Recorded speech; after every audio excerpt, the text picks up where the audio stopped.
Kristen? Yep. All right. Okay, so welcome to the post-convention goal-setting workshop. I am so glad to see you guys today. I'm also exhausted. Anyone else? Okay, so we can just get that out of the way and be done with that for today. But we are going to push through because right now is go time. As much as we would love to say that people act out of logic, what creates action? Logic or emotion? No one knows. Oh boy. We have a lot of backtracking to do. You can unmute yourself, by the way. I'm going to say emotion. Emotion, right. And so who is emotional after convention? Okay, so if you are emotional, then we need to take that emotion and turn it into action. And that is super, super important to do. So here is the agenda for today. We are going to spend the first half, and I'm going to teach you how to make a plan to reach your goal for next convention. Who has goals on what you want to be right from a rank position, right, by next convention? Okay, now, same poll. Who knows exactly how many enrollments, exactly how many leads you need to generate, and exactly how many builders you need to launch to get there on a weekly basis? All right, Maria. Okay, good. Emily. That is the purpose of today's workshop. So the first half of the workshop is we are going to focus in and help you to break down those big nebulous goals into something that you can grab onto to create action. The second half, I'm going to teach you how to coach your team through the same thing. So just some logistics for today. You will have a lot of questions as we go through this workshop. I'm going to ask you to write them down as I go through, and then I'll stop and ask if there are questions, because I want to make sure we have enough time to do the math pieces. And if we get caught up in some of the details on the mindset and some of the early details, a lot of those details get solved, but when we start mathing. So can I get everyone's commitment to write down their questions, and I will stop consistently in order to make sure we're good. Cool. However, this is still Tasha training, so I expect participation. Otherwise, it's gonna be super lame and weird and boring, and I'm not gonna know what to do with myself. So I still will ask you questions. I will still want your interaction. I still want to talk to you. I just don't want your questions. Deal? Thumbs up if we're good? All right, excellent. I wake up hot. I don't know if I've ever told you that, which means my brain wakes up thinking about stuff. And so I do have some thoughts as I was reflecting on starting this workshop this morning that I thought would really set the stage. I don't know what everyone's faith is, but I'll share a little bit about what I felt God was saying to me this morning. You can take it or leave it. That's cool. So I'm I'm listening to this book. It's called The Whisper by Mark Batterson. He's one of my favorite authors. He's a pastor. And it talks about hearing the voice of God. And so there was just something that I wrote down that really struck me. And it was, does your reality, does your theology conform to your reality, or does your reality conform to your theology? And I always try to think about, if I saw myself the way God saw me, what would I set out to do? I have this mug that I'm sipping from today. I don't know if you guys have seen this mug. It has a rainbow here, and the glare doesn't always work when I hold it up. But on here it says, dreams don't have to be realistic. And so as we step into this space of setting goals for the next year and what rank you want to achieve next year, I'm going to encourage you to think big and dream big and push yourself for the next year. We can't take it the whole year at a time, and certainly there'll be setbacks, and you may not reach that ultimate big dream, but that doesn't mean you are a failure. And I want to ask yourself, how can we push ourselves to be the best version of ourselves? Not how can we compete with each other? And it's not really about what you walk as, right? It's not actually about that. It's about, I mean, if we're not dreaming about something and we're not moving towards something, we're moving toward nothing. And if we're moving toward nothing, guess what we're going to hit every single time? The next thing I wrote down is, what lessons do we want to teach those around us? I've really been struck by some of the comments some of my clients have said. One, and I don't know if you're on or you're listening to this. I won't share your name, but someone said, "You're the only person who thinks I can do more. Everyone else in my life says you should do less than what you're setting out to do." And here at Emerge, the definition of Emerge is to rise up. And that name was chosen intentionally, to rise up, not to settle, right? It's not settling sales training. It's Emerge sales training. And so if you're part of our community, we want to encourage you to rise up, but intentionally, right? So I was like sitting in my closet. I was like, what shirt do I wear today? This is very important. I do put my graphic tees on based on what I'm coaching on today. And so today I have this one. It says, "I got your back." So if you have no freaking clue on how to break down a yearly goal, we have your back. If you have no idea how to talk to people or generate leads or recruit people or lead your team so that they are independent leaders, we got your back. We're not going to cover all of that today, but I want you just to ask yourself, how are you impacting those around you? What kind of person you are? And I'm always humbled by the statement that one of my clients, Jessica, said. "My daughter believes she can achieve her dreams because she has watched me achieve mine." Now, the young child we were talking about is arguably the best soccer player in the country, right? So that's not a statement that is just like this foo-foo statement.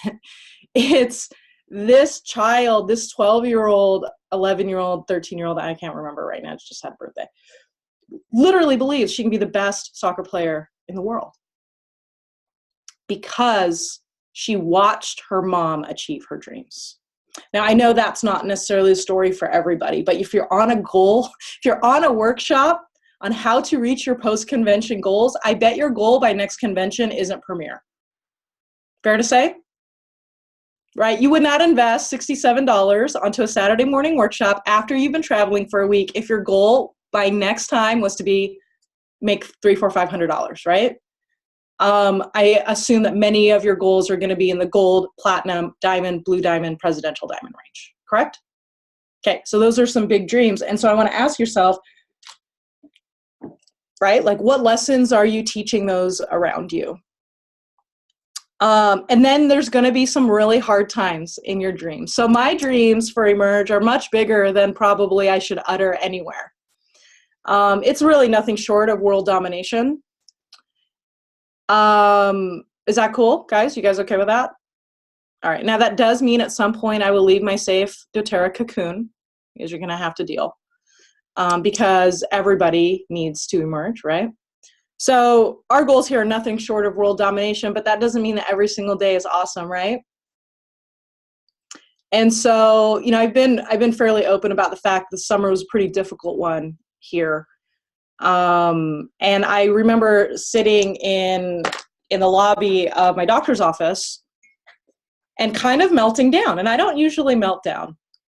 And like, this is going to be kind of a stupid thing to say. And you'll be like, I can't believe you're such a jerk. But this is the truth. Up until August of this year, Emerge had never forced me to shed a tear. Like, I don't cry. I don't cry about work. I feel like, why would you cry about work? It makes no sense. I understand many of you do cry often about work, and I'm not really passing judgment, but that's just not my deal. And so I'm sitting in the lobby, and I text Karen, and I was like, "Holy cow! I think I'm about to lose it in the lobby," because I had this big dream, right, of world domination and growth and impacting a lot of people and helping a lot of people. And I felt like it was slipping through my fingers. Have you guys ever felt that? Like everything I had worked, I mean, obviously I was being dramatic because here you are, which probably you identify with as well. I felt like I was slipping through my fingers, and I expected a really empathetic and sympathetic response. I expected, you're doing a great job. Look at all the people you're helping, right? Something to placate my emotions. Isn't that what you would expect? But you know what she said instead? Who knows this story? She said, stop being a crybaby, you're an effing winner. Although she did not say effing. Stop being a crybaby, you're a ducking winner. And you know, that snapped me out of it. Because if you're on this call right now, you're a ducking winner. And over the next year, you will run into times in which your dreams feel like they're slipping through your fingers. And I'm not going to tell you to reset your goals to a lower goal. I'm going to tell you, stop being a crybaby, you're a ducking winner. Because that's what autocorrect does now. It really makes some of our conversations very confusing. All right. So how do you guys feel about those philosophies as we enter into our time today? Good? All right, cool. Let's take just a couple of minutes, and I want to calibrate with you to make sure that we're all on the same page. What are you hoping to accomplish by the end of our time together? So either unmute yourself or type it in the chat. What are you hoping to accomplish today? Go ahead, Claire. I have spent 6 years at Silver. Obviously, I didn't know how to progress. So I've never had a plan. I've just done it, right? So I love the idea that you're going to quantify some things for me so that I can actually reach my goals. Awesome. Well, what is your goal by next year? Presidential diamond. Okay. I mean, okay, I'll do the math for you. I hope you're willing to work 100 hours a week. Well, I'm used to working 60 hours a week. So if that means I hit diamond, I'll be okay with that. But I figured I might as well not dream realistically. Yeah, no, I think that's cool, right? And so what we're going to do is we're going to put math behind all of that, right? So that you can make a decision. Mm-hmm. Right? Yeah. If once we figure out, okay, how many enrollments does it take? How much this, right? And I'm going to give you some reality. Now, last year when I did this, I'd never coached a presidential diamond. And I woke up this morning listening to Taylor Swift. I was like, oh my gosh, it's my 1-year anniversary from when I started coaching them. Or maybe it was the 27th. And so I can give you some insight into that. Great, thanks. So thank you for sharing that, Claire. I love that. Okay, so we have in the chat, get to silver by convention. We got that, no problem. Stuck sliding backwards, a solid map to be platinum. How to help my team with post-convention hangover is real. Work with my team on how to set goals. I love that. Joy says, break down the steps to get to gold next year. Step-by-step plan as I relaunch my business. Elite to platinum. We got you. Duck takes silver. Want to know exactly what I need to do to walk as gold. Path to diamond within a year. Blue in 2 and on to presidential. Have a plan to get organized. Know the strategies that will keep my entire. Okay, so I'm currently at elite. Trisha is at elite, wants to get to platinum. Move in my business. Massive action. I don't know what the numbers are. Silver to platinum, gold and platinum, elite to gold, gold to diamond. Okay, cool. So this is good. Everyone's in the right place. I'm going to just tell you this. In working with the presidential diamonds I've kind of mathed their work hours. Would you guys like to know how much that is? I calculated it in our conversation, 6 years of 60 hours a week. Straight. Okay? For $500,000 in income. So if anyone, hopefully if you're on this workshop, you're not whining about that. Like, I need you to understand, to go from 0 to $500,000 in income, it's not a part-time nooks and crannies job. Nooks and crannies will get you $500 a month, maybe, if you're lucky. Right? 6 years, 60 hours minimum, and that's with a background in sales and leadership. Okay? For $500,000 to $1 million. I think that's a fair deal. Do you guys think that's a fair deal? Okay. So for those of you that have your eyes on that prize, that is my analysis. Now, sure, there are people that have done it sooner, right? There are people that have done it in longer, and that's okay too. But I don't think you can shirk the amount of actual hours of revenue generating activities that it takes in order to reach these ranks, which is what we'll do today. So here, do you guys all have the workbook? Okay, so in your Thinkific, there's a workbook. Kristen, if you can put a link in the chat, if anyone needs to download the workbook, there's 3 core principles.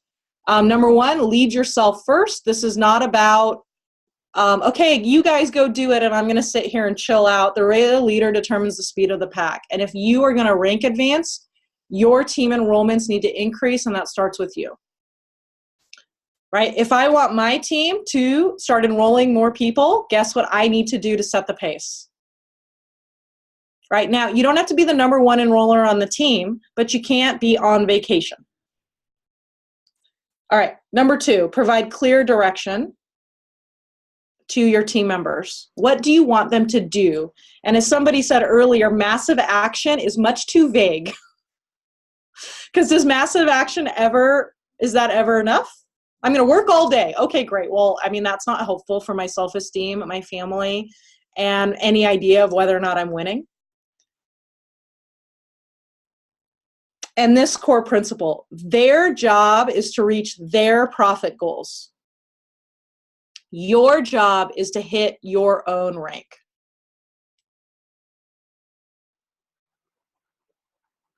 Their job is to reach their profit goals. Your job is to hit your rank. Is it your team member's job for you to hit your rank? Do we act like that sometimes? Okay, stop it. That's not nice. Okay, your family's livelihood, it is not your team member's job. Their family's livelihood is their job. And so if they're not doing what they need to do, whose responsibility is it? Unmute, please. Let's make this commitment. If they're not reaching the goal that you need them to be, whose responsibility? Mine. That's right. Thank you, Rosemary. It's your responsibility to make decisions around that. It is not their responsibility to make sure you hit your rank goal. I think it's really important as we think about, and I'm not going to advise necessarily on placement, although we will do comp plan breakdowns to help you guys today. But be very clear on who you're doing what for. So if you want to reach diamond, are you helping your team member reach silver when you put enrollments under them, or are you helping yourself reach diamond? Can we just like come to Jesus on this? Yeah. It would be my responsibility to hit my rank. So if I'm placing people below somebody, it's not their responsibility to do something with it, it's mine. If they enroll people, then they take over that responsibility to build their team. Yeah, now you can, Kim, have agreements with your builder on how we care for people, and if you choose to place, like, this is not a gaining buy-in workshop, but I just want to make sure that we're not carrying resentment into this math, right? Ultimately, I'm going to show you how the math works. You need to make decisions on what you're willing and not willing to do.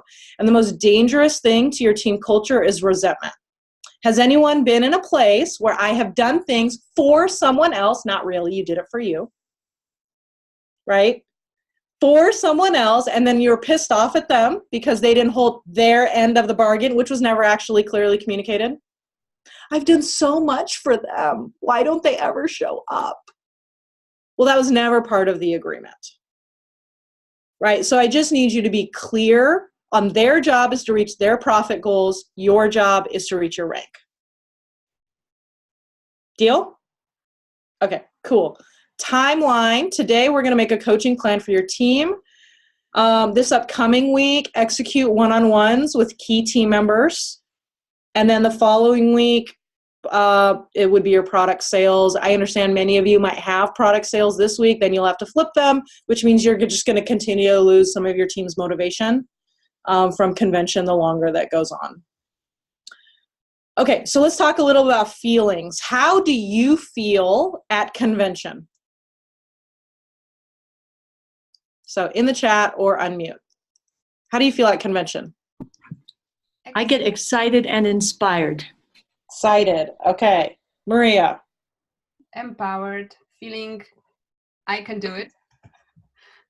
Okay. Energized. All right.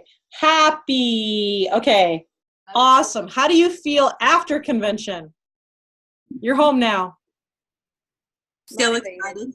Still excited? Good. A little doubtful. Yeah. Okay. So now, thank you, Marzina, for the other side. Doubtful. What else? Fear. Fear. Overwhelmed. Yep. Highly motivated. Motivated. Sarah says, now what? Not part of the team. Like at convention, I felt like I was really part of the team and I was connected to everyone. And Yeah. Yeah, well said. So disconnected, exhausted. Tell me about it. Stuck. Isn't that funny how quickly that changes? And I think it comes from this I think it's a Jim Rohn joke. It's a joke. Don't be offended. What do you get when you motivate an idiot? A motivated idiot. This is a joke. Thank you.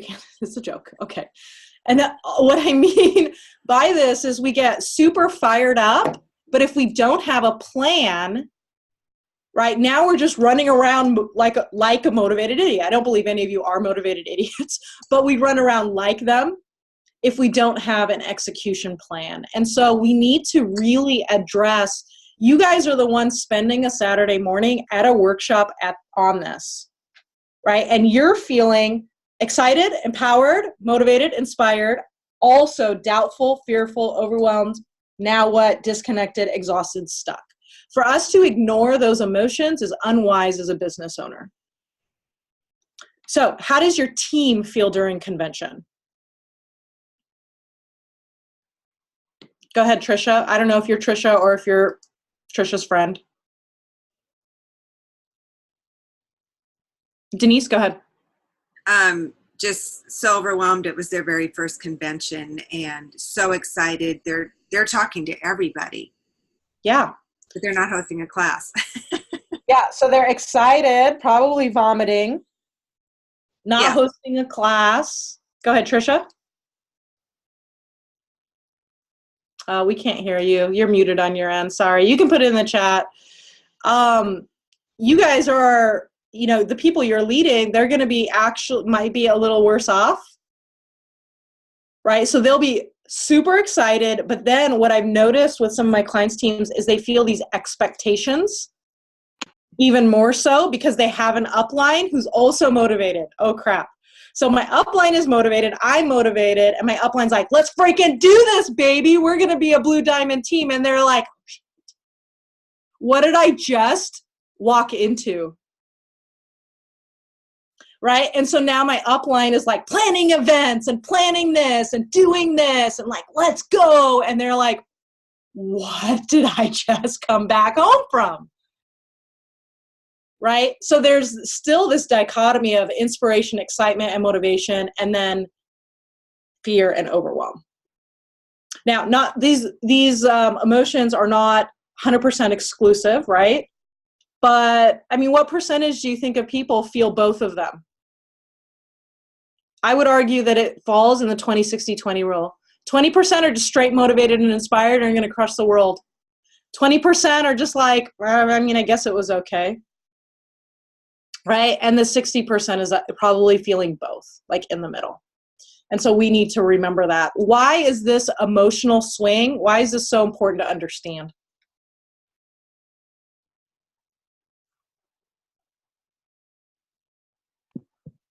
I think we need to meet people where they're at. Yeah, right on. Who said that? Claire. Hey, Claire. There's 2 screens now. Why else is this important? Okay, so we are all the same. We can understand where our team members are to interpret the way people respond. Fool me one convention, shame on you. Fool me every convention, shame on me. There's cycles, right? There's cycles and there's patterns. And what's really cool is if you implement the stuff that we talk about today and you meet with people and you get through all this, I don't take credit for the 2 presidential diamonds I coach hitting presidential. I wouldn't dare. But they did coach their people and they did hit it sooner rather than later than when they expected to. And I thought that was interesting. And I think the reason for that is then when they went and had these coaching calls with people, they realized that their team members' goals actually were more aggressive than the leaders' goals. And so when they broke down what needed to happen and worked together to make that happen, the ranks got hit 3 to 4 months earlier. Pretty cool, right? But we need to know where we are. We need to do a little analysis. So here's what we're going to start. We're going to do this. We're going to start off with this exercise today. By the way, thank you to everyone who's selling me the newest taco meme. I love it. I've gotten it like 5 or 6 times, the love languages. So what questions are important to think about? And so you have your workbook here, or you can write this in your notebook. And so can I get a volunteer to just coach through this real quick? Here, Claire, let's see if we can get someone, let's get everyone involved. Come on. I'll start calling on people. Maria. Okay. Yeah. So you should probably have a decent idea on your team members. And did you have team members attend convention? No, this year, no. This is my second. This was you. Okay, so who had team members attend convention? Elisa? Okay. Yep. Is it Elisa? Am I saying that right? I feel like you did. You did. It is Elisa. And Elisa. I had 2. 2. Okay, so what are their names? Well, Amber Pointer. Oh, what's up, Amber? Amber's not on this call today. She's doing a different one. All right, no worries. And then Angela Myrie. Okay, cool. So the first person, we need to lead ourselves first, right? Right. So when you went to convention this past year, what was your desired rank? Oh, my desired rank. I was a silver for quite a while. Then I went back to premier, and my desired rank would have been silver for this past year, but I want platinum for next year.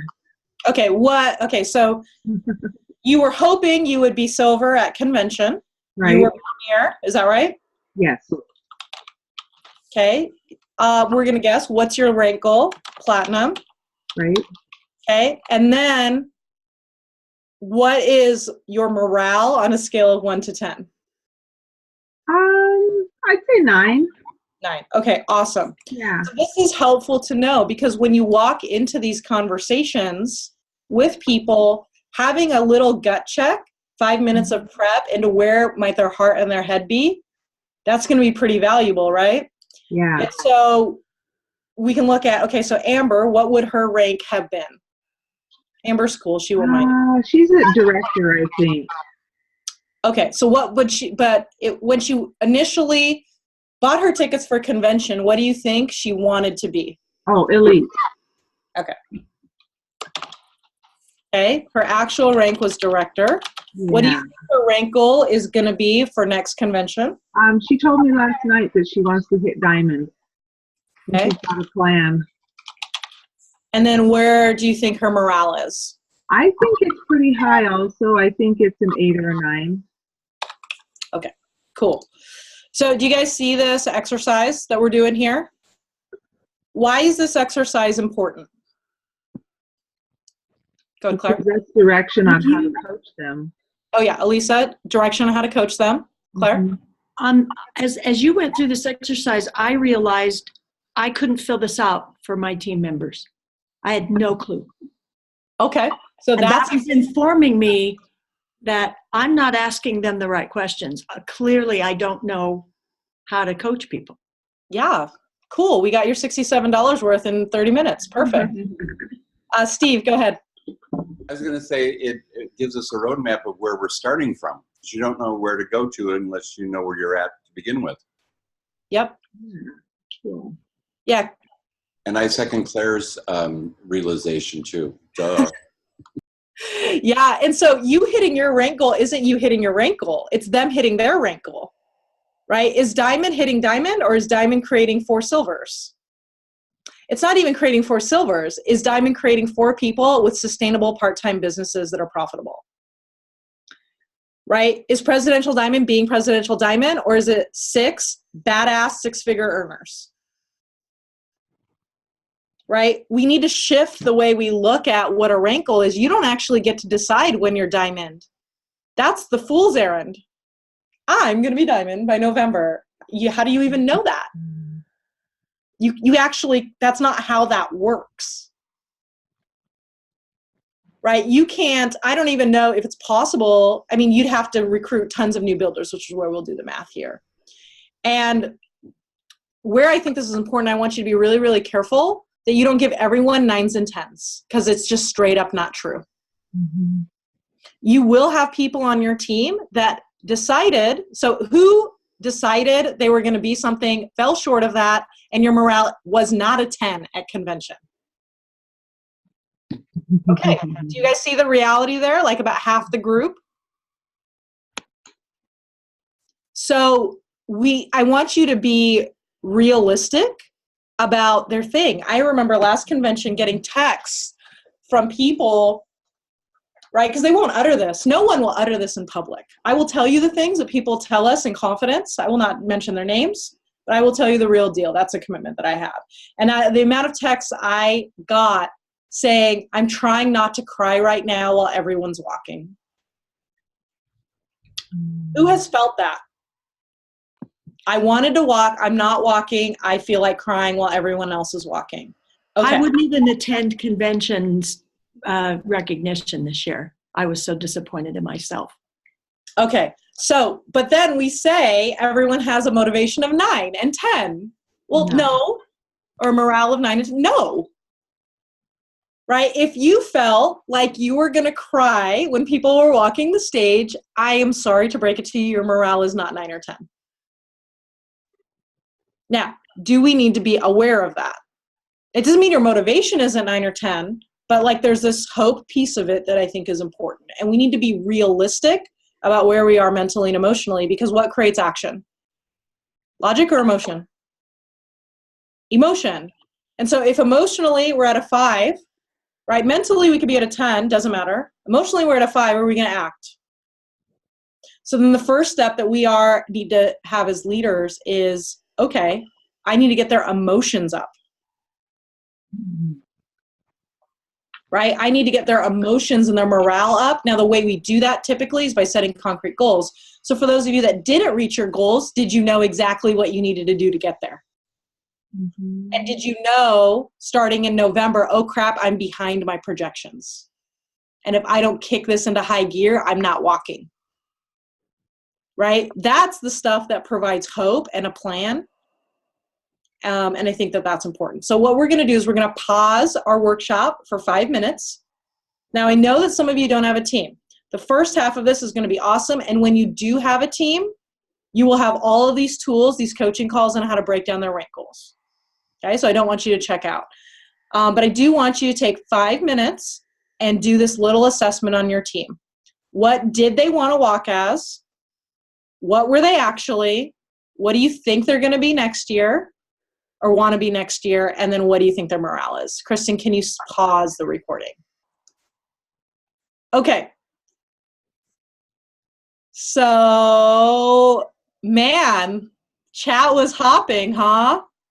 So what are you already learning from just this short exercise?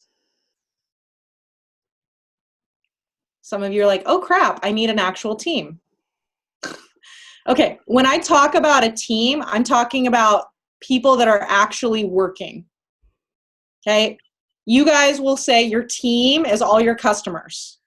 That's not your team. That would be like if I am on the Ducks and I say my team is all the Anaheim Ducks fans. Now, kind of, right? I mean, there is the concept of the sixth man on the ice and all those things. So kind of, but is that actually the Ducks team? The Ducks team are the people that are working hard to make the team successful. Everyone else is the audience. So as we go through our conversations today, it's important to understand that our team, when we talk about our team, they're the people that are with us working.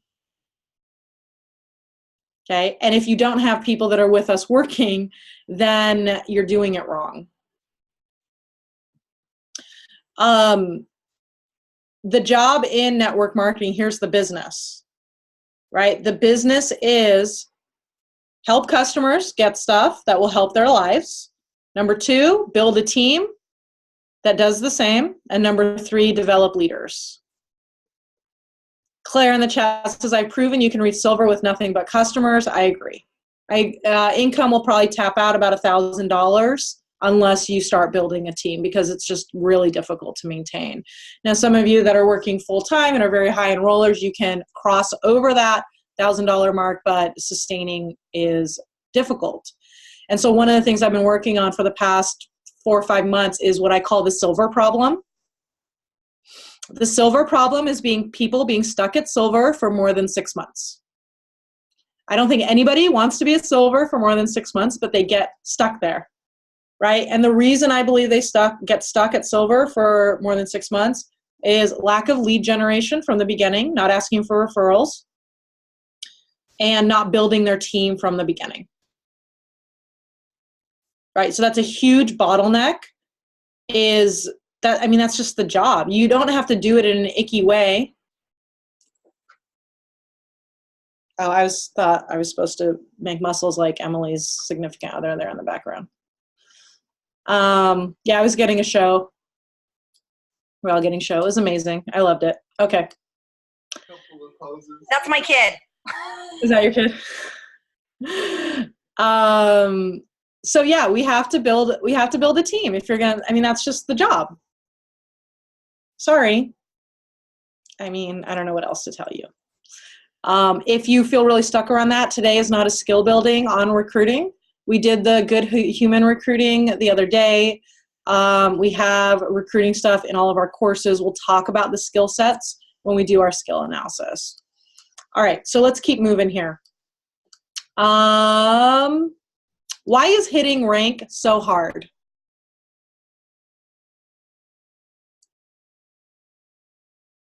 Why is hitting rank so hard?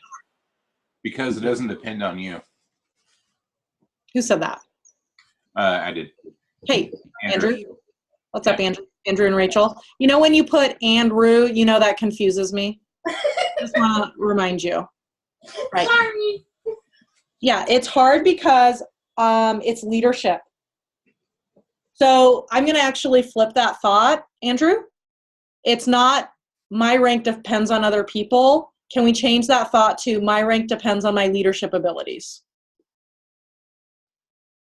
Is that a fair thought reframe?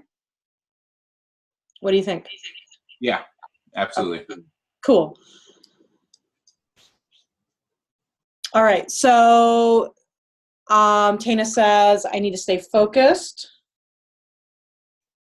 because you have to work. How about the fact that it's nebulous? Okay, so when I first ran this workshop, I asked this question: how do I hit diamond? Hi, I'm new. I'm awesome. I have 17 years of sales training and background. I would like to hit diamond. How do I do it? How would you answer that question? Or how have people answered that question?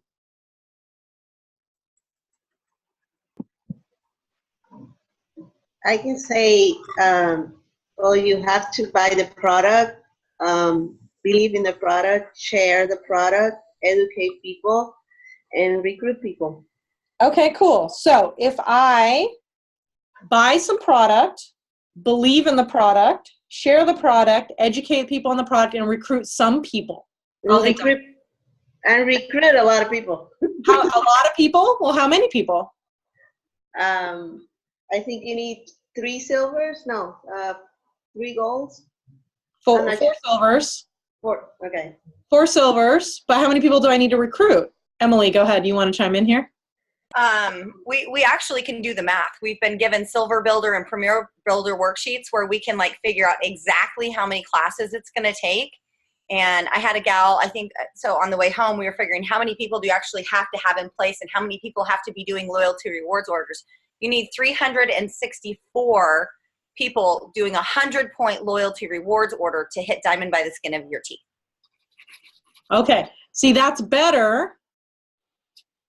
So, but we can break down the classes, like only because I've been there, done that. And like we can do that math and say, okay, so what's your average? How many people, if you have a sales conversation with 10 people, how many of those are you going to recruit?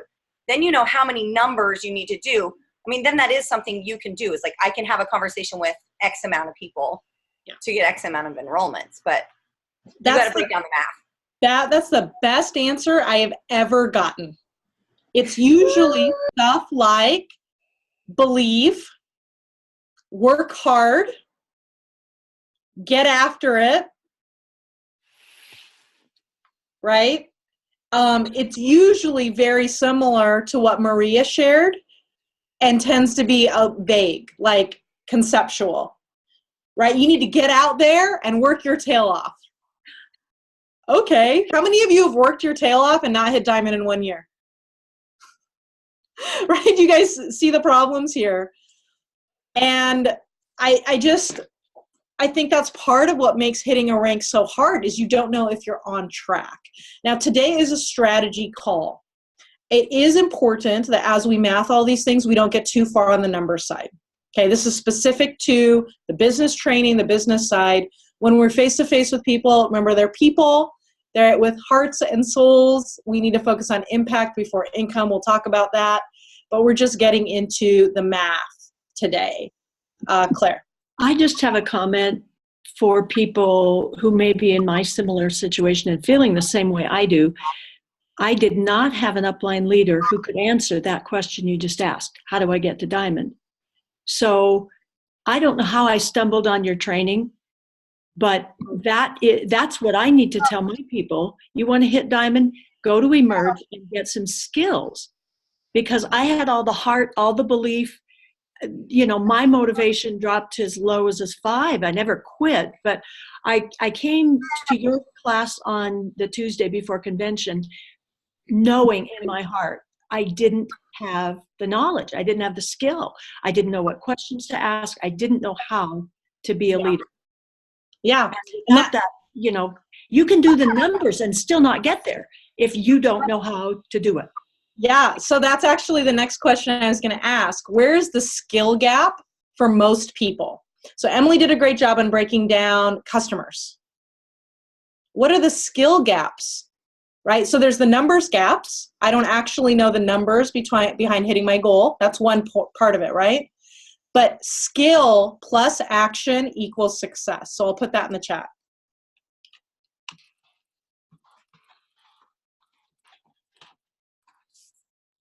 Sheila says, I have that leader and don't like doing math.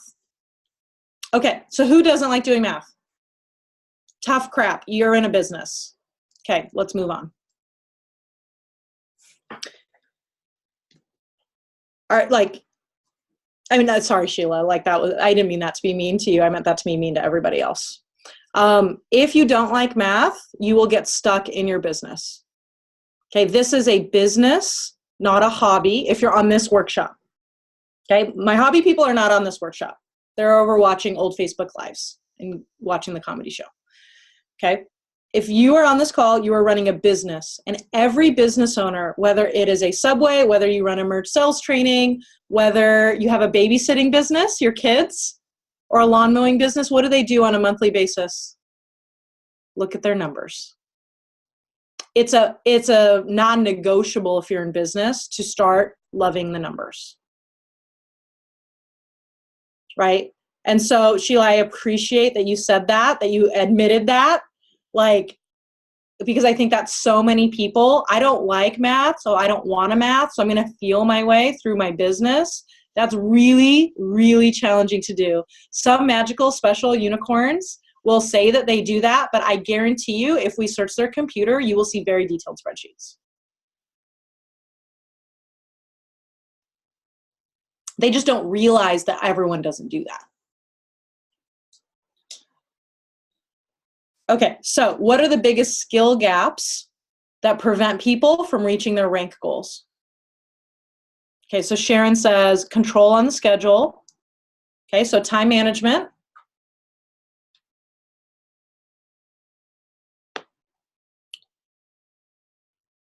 Where to find new people, so lead generation. Time management, follow-up and closing, finding people to talk to, lead management, listening, focused action, not setting goals, right? The fear of the math. Julie says, for me, I'm okay with the math. I don't like seeing the results. That's okay. Let that pain drive you. The reality will create that emotion. Remember, where does the action come from?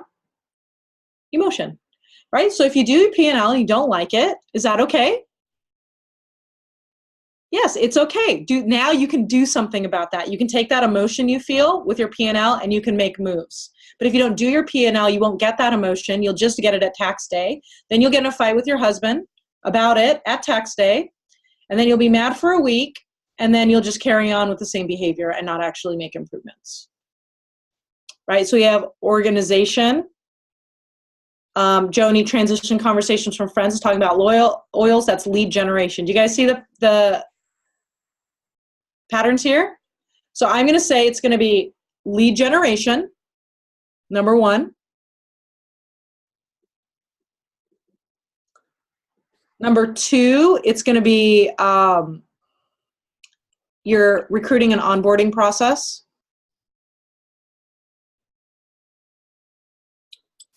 Recruiting and onboarding process. And the third big skill gap is this concept of developing leaders. And so this will be at the higher levels, the diamond, blue diamond, presidential diamond levels, where what gets you to gold and diamond doesn't get you to presidential diamond. And so there's this idea that if you just keep doing more of what you're doing, like the volume increases, then you'll get to the higher ranks.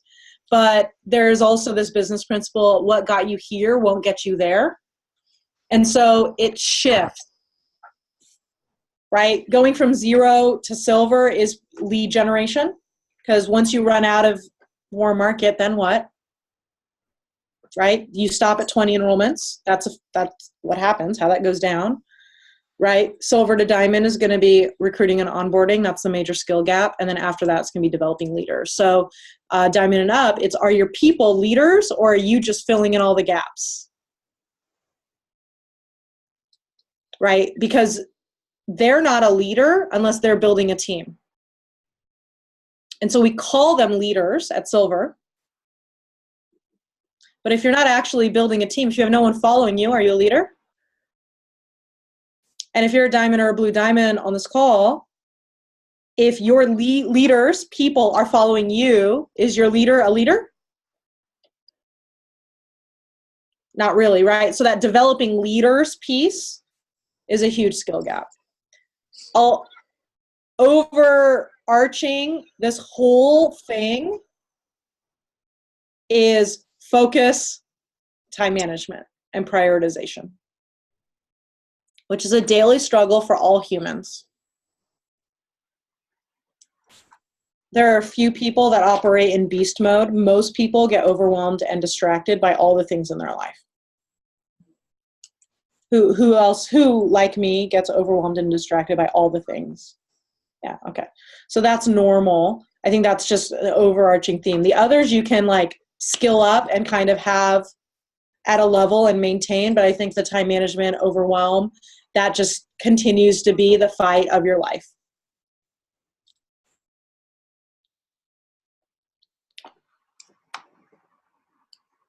All right. So lead generation. So I'm going to start off with some principles here. I'm going to screen share this workbook. Lead generation is critical, and it needs to start right when you start.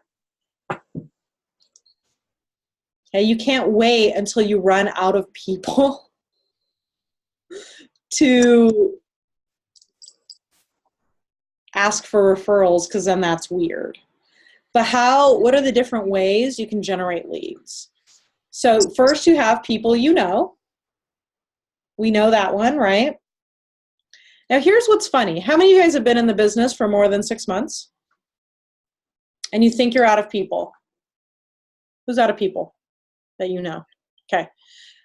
Every time I do this exercise with a blue diamond who's been in for 7 years, I go, let's scroll through your phone and write down anyone in your phone who doesn't already that you've never done a one-on-one or a class with,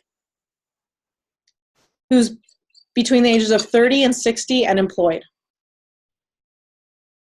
Okay, that's it. Those are the qualifications. So I'm going to actually pause right now. Okay, and I'm going to ask you to grab your phones. Don't check Facebook. And we're just going to do a fun little exercise.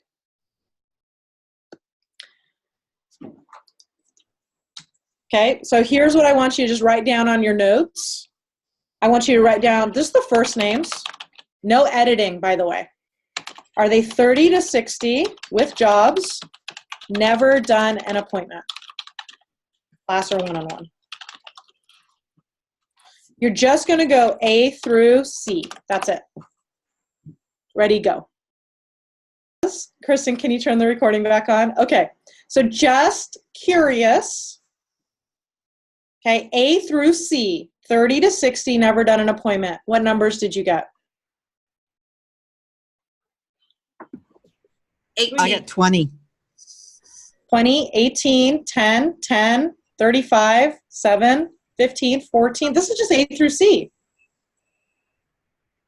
What if you went through the whole alphabet?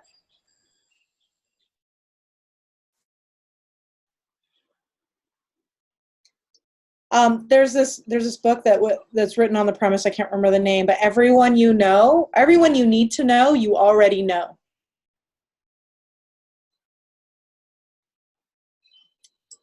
Everyone you need to know, you already know.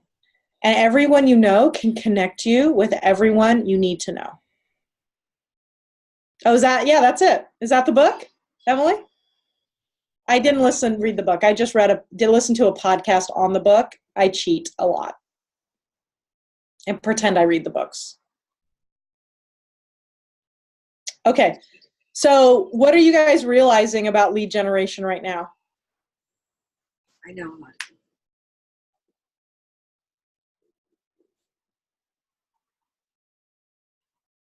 Good? Okay, so then that's the first piece of it.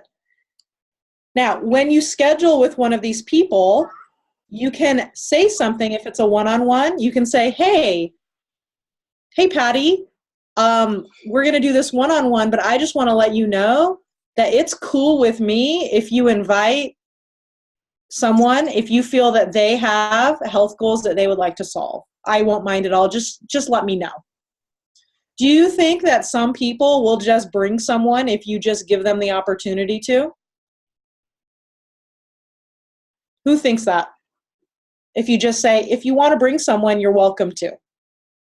Some people will. Some people won't, and that's fine.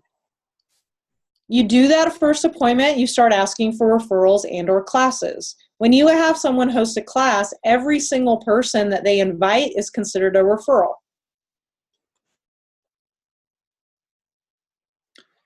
Right? Referrals and classes from wish list appointments, vendor events, continuing ed attendees that bring people.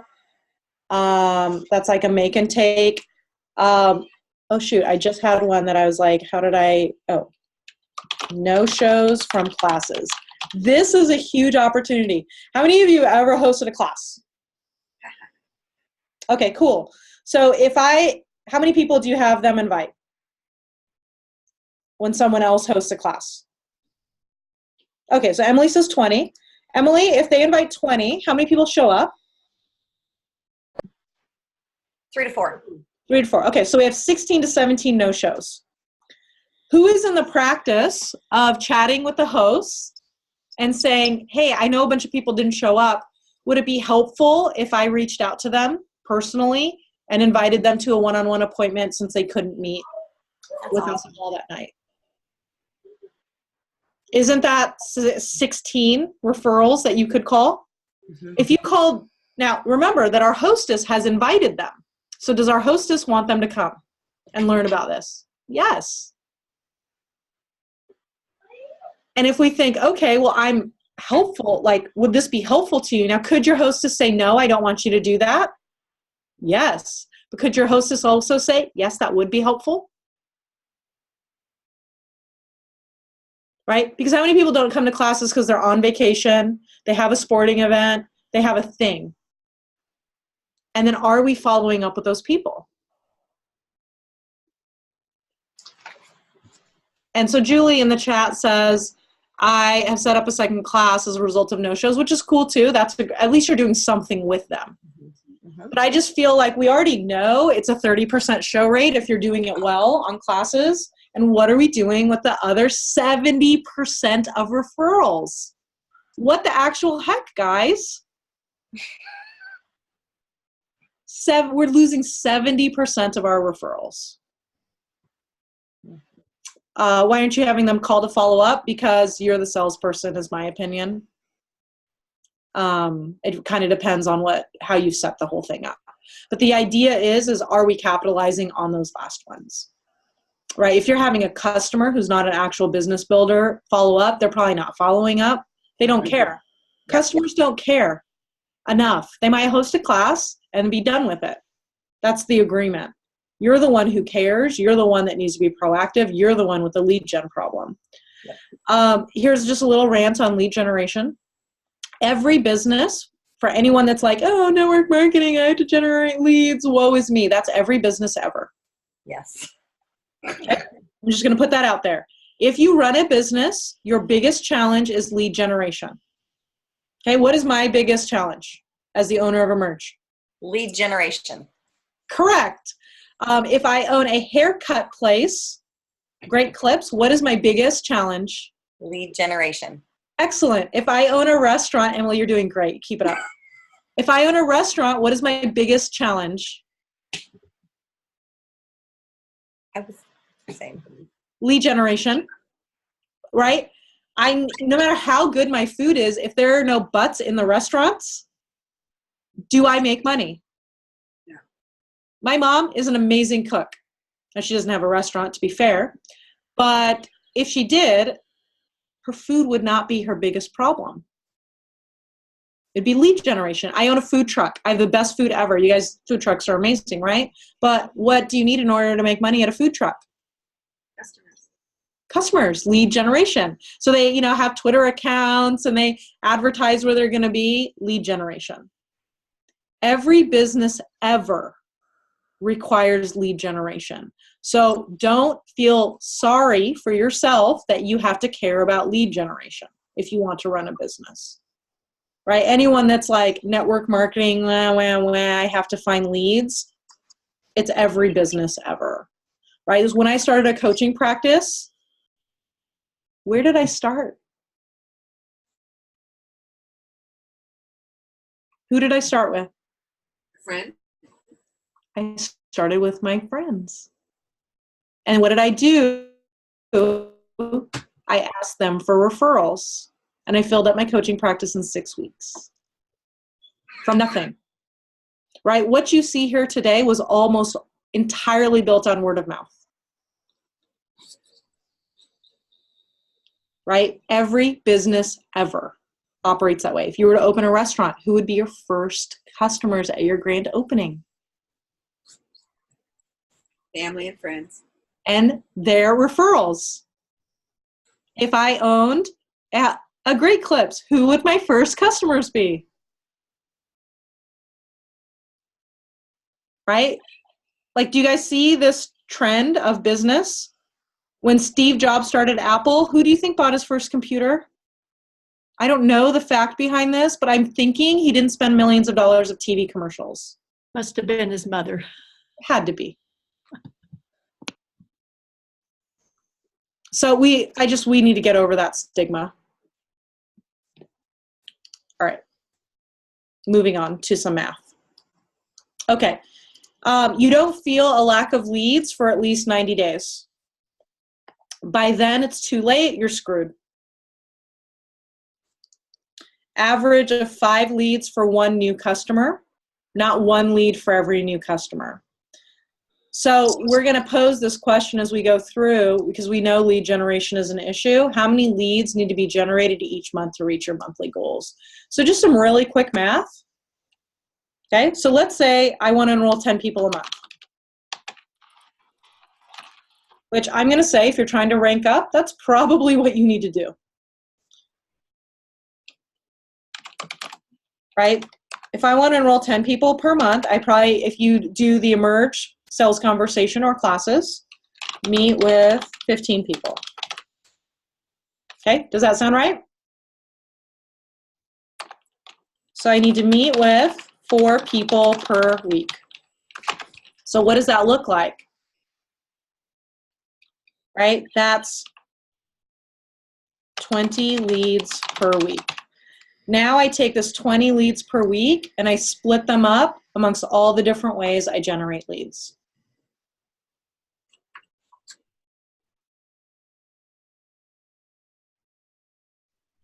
What happens is these 20 leads, the 20 leads I generate this week, so here's how this works. I generate 20 leads this week. So next week, I have 4 people I meet with. From those 4 people, I generate how many leads? 20 to 30 leads. That's one of those 4 people deciding to host or individual referrals. We'll just call it 20. Which then leads to 4 people I meet with next week. Do you guys see how that works? So I don't know if you all know this story on lead gen, but when I used to sell Cutco knives, I grew up in Anaheim, California, and I went to college at UC San Diego. So all of my contacts were in San Diego. Now remember, when you're selling knives, you're not the target market. Adults are. Put it in the chat here.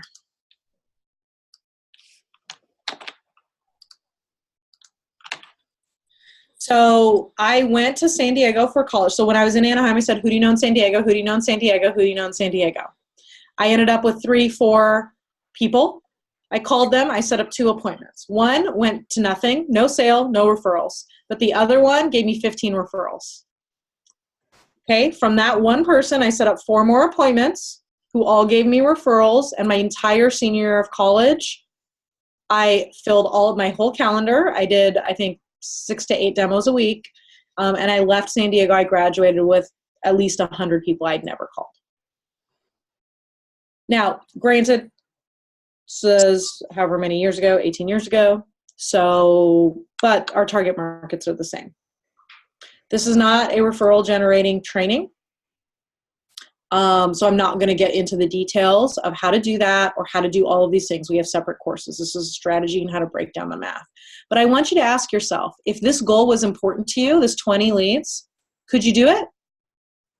Now you might have to jumpstart it, right? You might have to jumpstart it with a vendor event or 2 or 6. But when you do those appointments, hustle on getting referrals and booking classes from them. You cannot pull away from this, because once you generate these leads, right, and you're meeting with 4 people a week and you're enrolling 10 people, which we're going to get into this next math here next, then you're going to start recruiting builders. It all starts with lead generation. When I was a Cutco manager, here's what we asked new reps. How'd it go? It was sale or no sale? How many referrals did you get? Which number did we care about more? Now, does a no sale drive you out of business? Does no referrals drive you out of business? So which one's more important?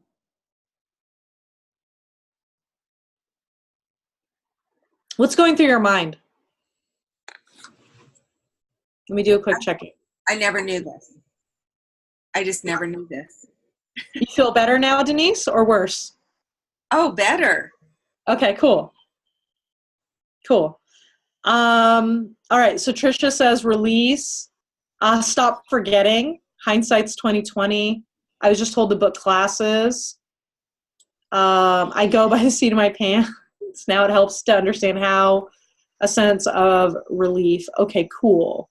So it's not that you have to focus on all the things, right? You're a business owner, and many of you here are trying to be a six-figure business owner, so you're going to have multiple priorities, and that's okay. But yeah, I mean, you have to focus on lead generation. Okay, cool. I like that. I'm going to kind of focus on what Kimberly said. I love that our problems are textbook. That's the conversation we had this Wednesday, right? Like, these are normal things. These are the same issues that I run into. And sometimes it's feast or famine in business. And during the feast, right, and we ran into this. It's part of why our summer was hard, is we were so busy, we actually couldn't take referrals because we were going to die. And I was going to go to the hospital, like literally. Then it dried up because we weren't proactive. So this is about being proactive, not reactive. You have to be proactive, and you have to be diligent about this. Even if you can't call them right away, there will be a time, right, where the famine comes and you need to have leads.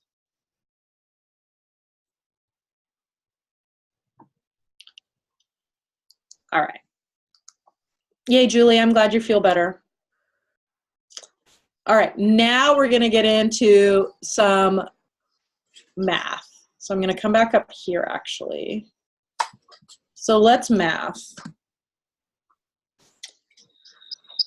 Okay, so the math I'm gonna use is fake math. 81% of statistics are made up on the spot, including these. This fake math I'm about to teach you they're estimations. If you want to change the math, it's cool, but this math seemed to work well for people last year. And in fact, the math I'm going to teach you on hitting rank is not hitting rank, it's being rank. What's the difference between hitting rank and being rank? Give me some thoughts. Well, hitting rank, you have to keep doing it. Like, you have to keep hitting it. Being rank, you just become. Yeah, like there's a difference between being solid, right? And that's who you, like, what your rank is, period, versus I hit it a month or two. Now, the projections that we make in this next section, you will likely hit rank prior to these projections. I'm a business coach, though. My job is to help you with profit, not recognition. And so I'm going to teach you what I think makes sense in order to be rank. Okay? So it's The difference is in go ahead. the difference is in that end of the month. Yeah, I mean, that's dumb. You should hit it by the end, like 15th or 20th or whatever. Mm-hmm. And like, that's being rank as opposed to hitting it. So you'll hit it earlier, and I'm not taking anything away from when you hit it and then go back down. That's a different thing that we're talking about, right? As a business coach, when I coach my clients, I coach them on how do we have sustainable leadership and sustainable rank. Now, it's important that we remember how we be rank versus hit rank. So be rank, you might hit through promotions and through customers.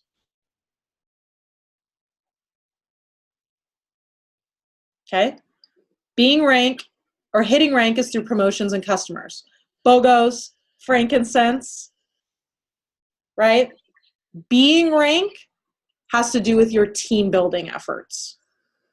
People, not just you doing the work. And so as we math this, I'm not going to math promotions. I'm not going to math BOGOs. I'm not going to math incentives. I don't think that's what you need. You all, as a company, have those strategies in place, right? They exist everywhere. I don't think that's my unique contribution to your life, so I'm not going to cover it. Okay, if you want BOGO strategies, incentive strategies, go somewhere else.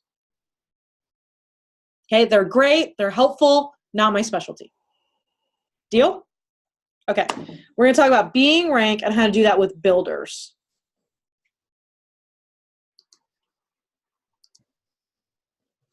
Okay, so we're going to math. Here's the math I'm using. 1 builder for every 8 enrollments. This is a doTERRA number. Okay, 13% of people, customers, end up being wellness advocates.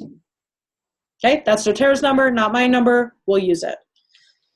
Now, I'm going to put a caveat that you need to invite people to learn about how to earn money. When I did this training last year, we just did the 1 builder for every enrollment. And then I started teaching our advanced recruiting course, Please Recruit Responsibly. And I would ask people, how many people did you invite to the recruiting conversation last week? And you know what people would say? None. Well, that is not going to help you build your team.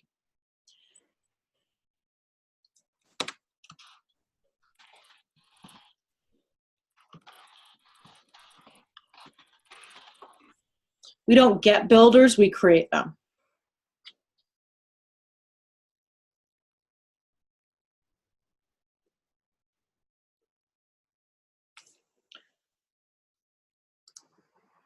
Do customers just flock to you because you exist? Some do. Sometimes you're like, I sell essential oils, and you get a few customers that flock to you. Sweet. And you get lucky. Yeah? Yeah. Okay. But for sustainable business practices, do customers just flock to you so you reach your goals every month? No. So what makes us think builders are going to just flock to you? Right? Do we have that broken belief system? I need to get builders. Where are my builders? Why aren't my builders coming to me? Well, the same reason your customers don't come to you. Kim? Well, I like one thing that Elise Shedevy says at her Prague training. She has the builders in her room, and she serves everybody vanilla ice cream. And then she comes back, and she's eating Rocky Road. And everyone's like, where'd you get Rocky Road? She goes, oh, you didn't see the Rocky Road in the freezer? And everyone's like, no, you only put out vanilla. And she goes, it's just like that when you're building your business. If you don't offer, then they don't know. Yes. They don't know. Yeah. Like, oh, you didn't see the Rocky Road? They're like, you didn't show it to me. Yeah, I think that's brilliantly said. Brilliantly said. And what I do know about high-performing leaders is they offer both flavors with no judgment. Right? They're not like, oh, you don't want Rocky Road? You're just such a loser. Why don't you dream big enough? They're just like, do you want vanilla or do you want Rocky Road? Here are the features and benefits of Rocky Road, but if you like vanilla, that's cool. And if you ever want Rocky Road in the future, let me know. Would that be a fair statement? Yeah. I don't know personally, but does that sound about right, Kim? Yeah, and I love that, when you're signing someone up, you can say, do you want to be a wellness advocate or do you want to be a customer? Because I really want you to be a customer so I can place you and then you can change your mind later. Yeah, that's different. Okay, that's funny. All right, so we're going to map this. We don't get builders, we create them. And so we do 1 builder for every 8 enrollments, and then I'm going to estimate. We need 1 builder for every 1,000 to 1,500 in PV needed on a leg. And then we have to go all the way down to the elite level. Now, I'm not going to advise on placement. I'm not going to get in the do you build for elites or do you build for premiers. I'm not getting into that discussion. I'm not getting into the ghost-led discussion or any of those discussions. Okay? What we're going to do is we're going to talk about how do we, let me put this in the chat.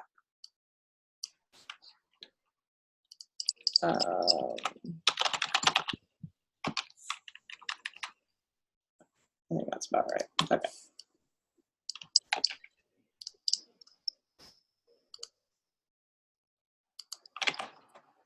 Okay. So how does this work? All right, I would like to take someone who is just trying to reach gold for this example. So who's trying to reach gold by next convention? Sarah? Okay, so would you like to math this? All right, cool. So before we get into this, I'm just going to give you a disclaimer. I'm going to ask for your these are the questions I'm going to ask, so I want to make sure you feel comfortable in case your team ever grabs this recording. Okay, the questions I'm going to ask are, who are your qualifiers? Are they active? And because this is about your rank goal, we're going to ask, how many do you need to contribute versus them? And do they have the skill set to add builders to the team? Okay, so it's not like, do they suck? Are they committed? None of that. Do they have the skill set to add builders to the team and launch them? And, you know, how are we going to split this up? Do you feel comfortable with those questions? And if your team were to watch this, would they feel comfortable with those questions? Yes. Okay, cool. All right, so what is your current rank, Sarah?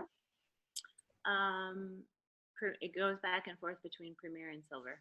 Okay, so I'm just going to call it Premier. Premier, yeah. Your rank goal is gold. And so what we're going to do is you need 3 qualifiers, right?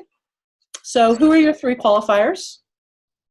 Okay, the first one is Louise. Okay. And the next one is, so I have a question about this. I have somebody in this spot on my front line, but I have somebody below that's actually doing this stuff.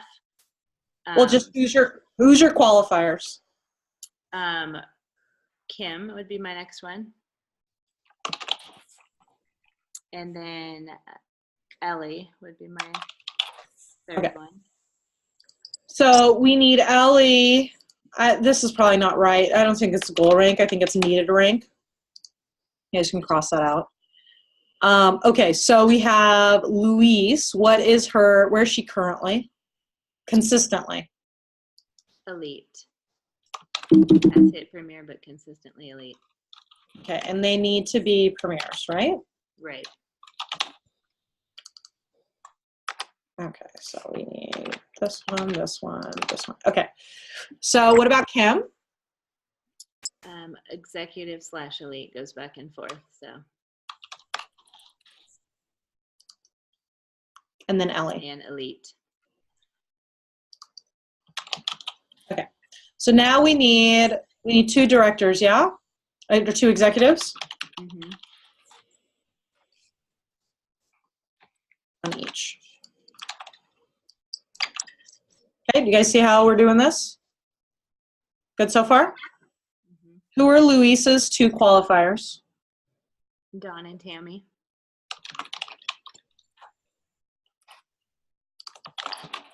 Okay, so we're going to go all the way down to the lowest level qualifiers. Dawn, what is her rank? Director. Okay, and Tammy is? Same. Okay, so over here, then we need 1,000 to 1,500 PV? Yes. 1,000. 1,000, 1,000, and so you see here we need 1 builder. Mm-hmm. Okay, so what we normally do is we're like, okay, how can we sell that? Which means you can hit it, but that's not going to be sustainable. So we need builders here. Now, who on this leg is capable of adding builders to the team? You mean between the 2? Between the 3. Oh, definitely Louise. Okay. Yes. So she has an onboarding process, knows how to invite, all that? Yes. Okay. What about Dawn or Tammy? No, Nope. not doing Okay. anything.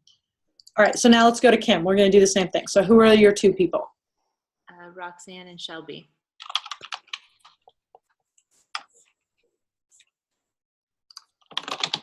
I don't know. Is that how you spell her name? Yes, it is. Oh, good. Okay. Good job. Where is she? Manager. Same with Shelby.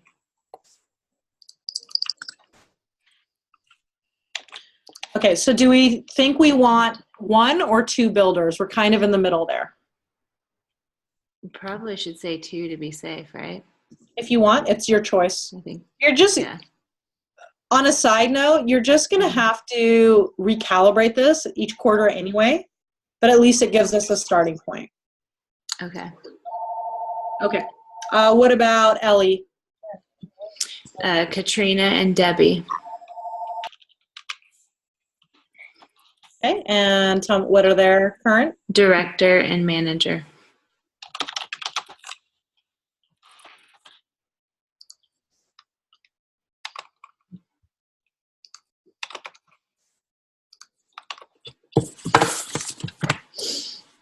Okay. Who out of all these guys, they're capable of adding people to their team? So that's tricky. That was one of my questions. Kim has somebody under her that is really motivated and capable. But out of those 3, I don't know that that's Okay. going to happen. So, I mean, if these are your qualifiers, then these are your qualifiers. Ellie, what about these 3? Same thing. Okay. So, who is working in the business? Out of all these people? Yep. Louise. And then I have somebody under Kim that's like on her front line. Or one below why somebody. Aren't they a qualifier? Because they're a brand new builder and just getting started, so there's not a lot of volume there. Yeah, well, there's not a lot of volume here. Manager, I can do in like 1 class. True. Guys. Okay, so maybe I should put Ashley under B3 because she's going to be a rock star. I think okay. What were you going to say? I mean, you don't need 3 here. So I think you have to decide. Okay. I know, decide. Sorry, guys. Okay, yeah, Ashley's it. Okay, so who are we taking off then? Let's take off Shelby and put Ashley there.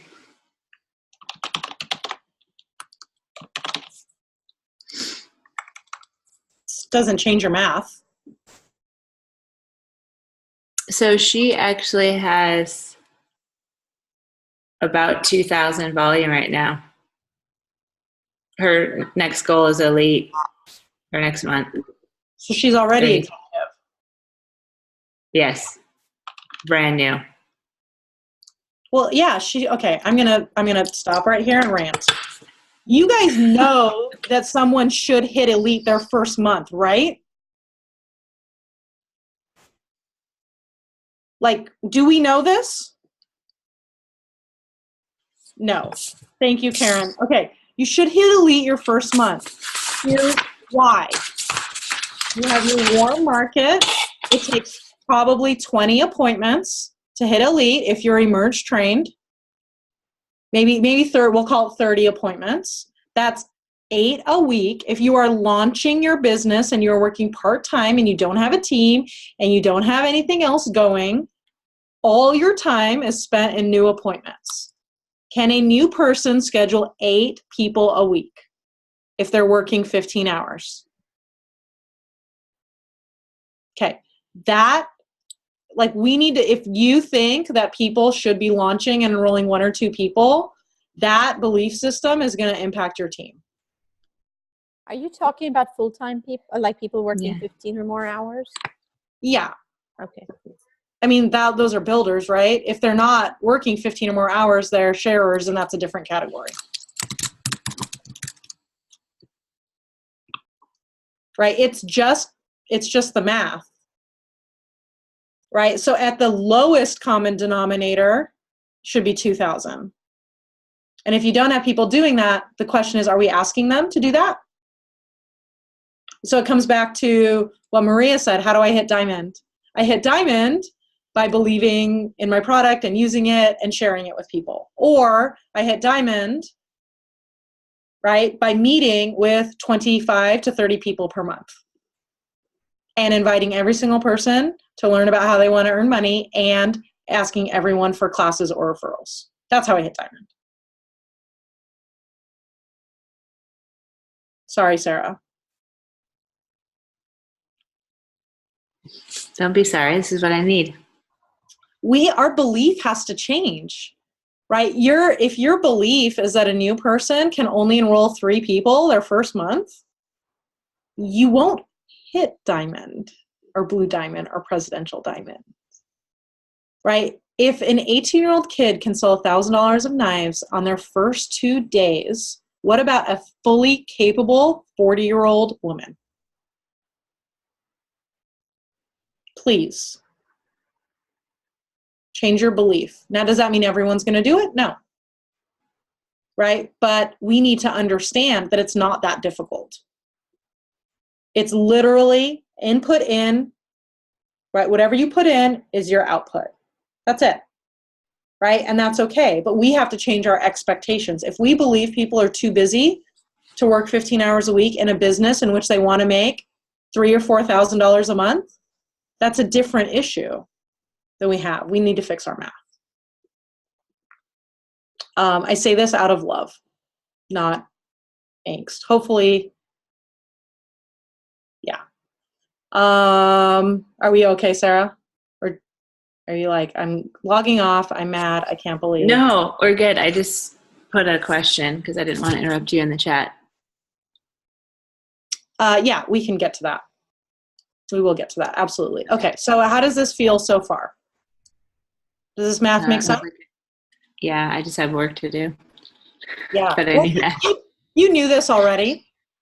Yeah. And I would rather you know exactly what work you needed to do and know if you're on track than show up next year at convention going, I didn't hit it, I don't know why I'm a total failure. Mm-hmm. Like, are you a failure or did you not meet your results? Those are 2 different things.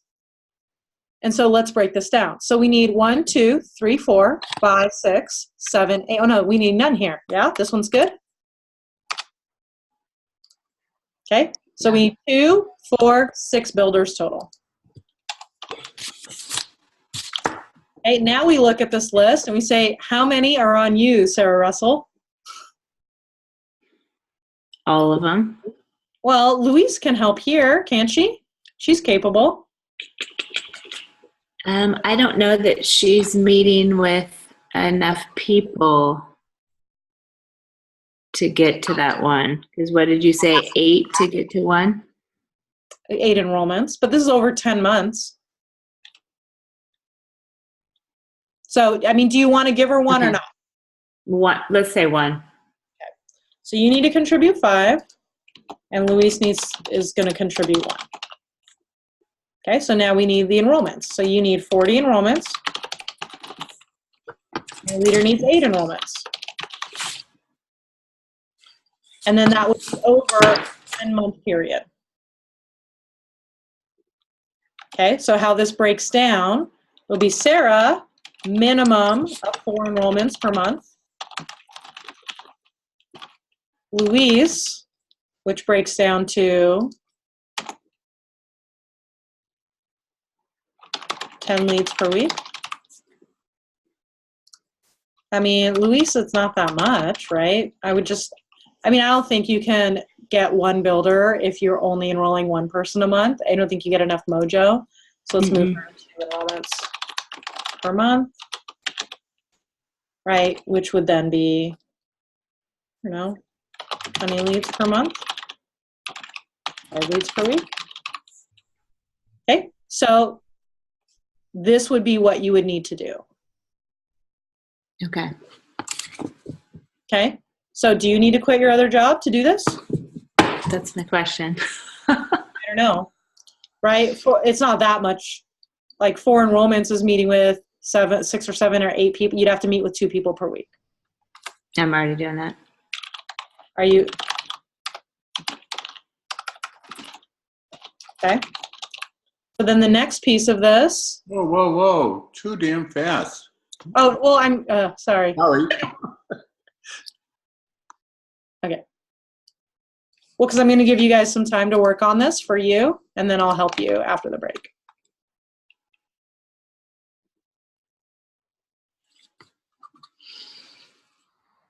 All right. I put it in the chat for you, Stephen. And did you know that when you start swearing at people, it means that you have bonded and that we have built trust? And so I want to say thank you. Okay, so I'm going to scroll later here. And so the other piece of this, Sarah, is your skill assessment. Okay, these are the skills that you would need to be at least I'm good in order to move forward. And are these the same ones on the Emerge Planner, which I'm using? Yes. Okay. All of these all match up. Okay, so which skills you need to focus on improving, like really focus on improving in order to reach those goals? Making sales, average order, closing / closing. So closing. And isn't that in the same category as making sales and average order? Yeah, so that's closing. Okay. Okay, what else? How's your lead generation? I'm actually doing pretty good on getting referrals. Okay, cool. And customer retention? That's the next one I was going to mention. Okay, retention. And just launching. I don't have people that are doing stuff, especially new people. Yeah, and we found some holes, right? We can look at holes like training manual, belief systems, expectations, right? Things like that. How do we help them? How are your coaching skills to sales?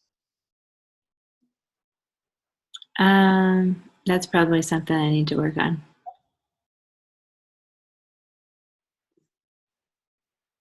Okay, cool.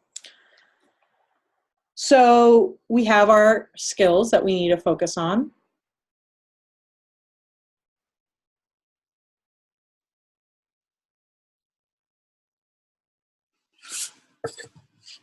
Okay, and so now we can start filling this sucker in.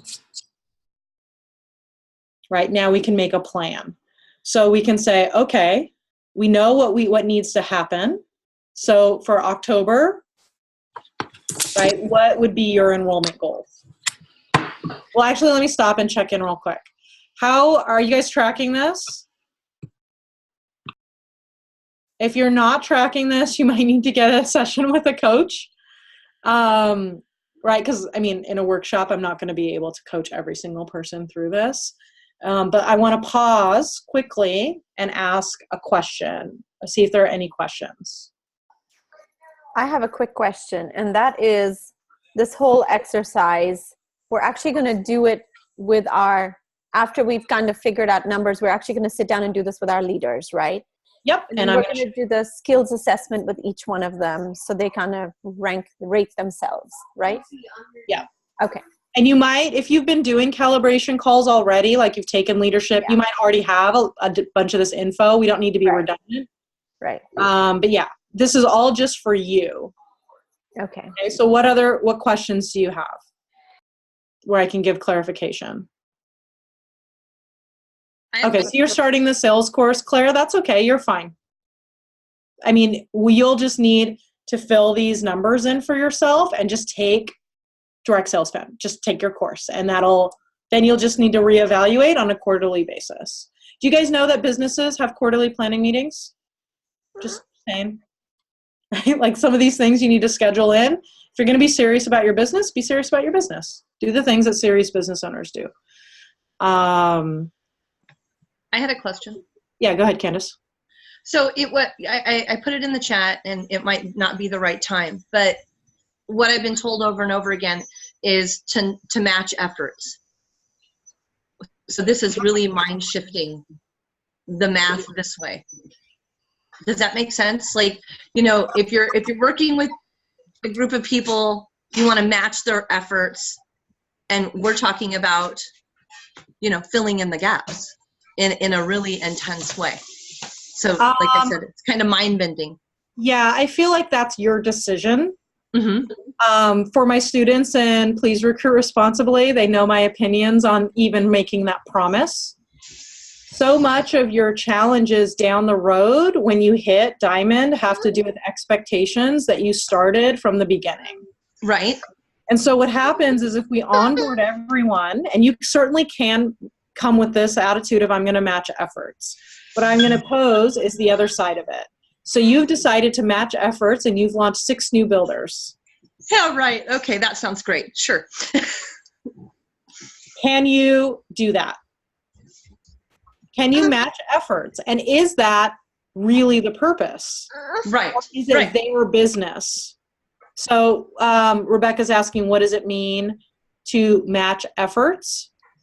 That would be like, you do one class for your organization, I do one class for your organization. Now you have made an assumption, Candace, that they want help. Right? And how many of you would just be like, I can do this by myself? Peace. Watch me.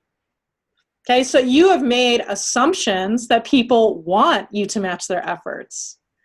You've also made assumptions that right, like it's still their business. So I don't know if you can make that decision on matching their efforts unless you speak with them. Also, whatever expectations that you lay out, you're tied to. You're going to have to lay in that bed for the rest of your relationship. When I teach onboarding in the Please Recruit Responsibly, we talk about in your recruiting conversation, align something like, I work part-time or I work full-time. I work part-time and I provide one-on-one and group coaching to the most motivated people on my team, which leaves it looser to which you can meet people who are working. But if you make a promise for matching efforts, like, I don't think that is a sustainable promise. Right? And so when I look at my clients who are diamonds, blue diamonds, and presidential diamonds, is there even enough time in the day to match efforts for every one of their builders? So when you're saying how many does my leader contribute, how many enrollments are needed, and how many do I need to contribute? Louise was contributing 1 and I was contributing 5 if I was taking over the position of the graph that you just did with that lovely lady. So that's way over and above and beyond matching efforts. If I'm doing 5 and Louise is doing that, well, because you're talking about 3 different legs. Right. So you see, the thing is, Candace, is you have to make decisions. Right. So I didn't say, Sarah, this is what you need to do. Right. No, I was hearing you, but I'm just saying that was like mind blowing. That was a huge shift for me. Was hearing that in such a really beautiful way. Like, oh, good. Very shifting. Alternatively, right, you can say, well, Roxanne is not in this business. Like, she's not working. She's only a 500. Right? The effort is the same.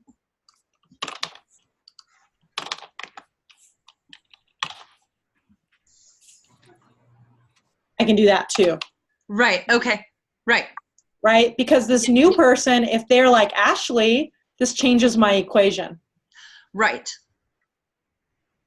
Yeah, that's awesome. I'm loving it. So, I mean, you just have to look at it and say, do I want to continue to pour in, or do I want to start over? I can't make that decision for any of you. Right. But it's so clarifying. Really, I cool. Thank you. Total shift. All right. Awesome. Any other questions? How does someone get to elite in their first month without training? Well, I would recommend that you train them before they get to elite. So the training and onboarding process. So Chris, have you taken any of our courses? This is your first workshop with us. Where are you, Chris? Okay. So if you've taken Direct Sales Foundation, then what I would recommend is at the end, you get your training manual if you finish that, and then you can help role play through that training manual. But when you're launching people, you want to launch them at the beginning of the month, right? So they have a full month to hit the highest rank possible. And so you should have some lead time to be able to make sure they're able to practice what they need to practice and they're able to train them. You will have people that you train that don't launch. It's part of life. Deal with it. And you'll have people, if you train them properly, they will launch and they'll do really, really well. So that's the training piece. Do I feel like it's unrealistic to tell people they can reach gold if they're only working 5 to 10 hours per week? I do not believe we should ever tell someone that something is realistic or not realistic. I believe that you should say, if you want to reach gold, here is the math, right? From 0 to scratch. So you're looking at least 6 active business builders, right? So what does that break down to? Now remember, business builders are going to quit, which is why, right, we have to fill those in as they leave. And so you're going to have to do this assessment consistently. The ideal training sequence is in Direct Sales Foundation week 8. I'm not going to spend our time here today on that. If we have time at the end, I will. But it's already in our courses, and I want to make sure that we spend time talking about the things that are not in our courses today. The new leadership course, what do you mean?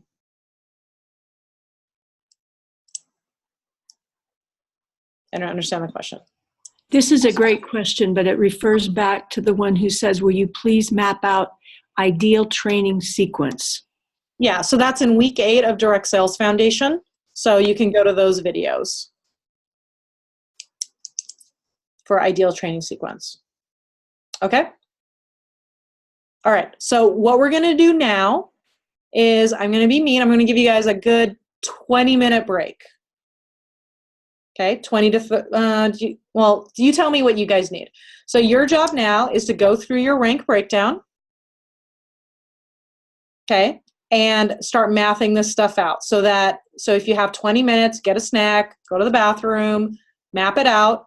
If you are trying to reach diamond, blue diamond, let me give you a few tips here.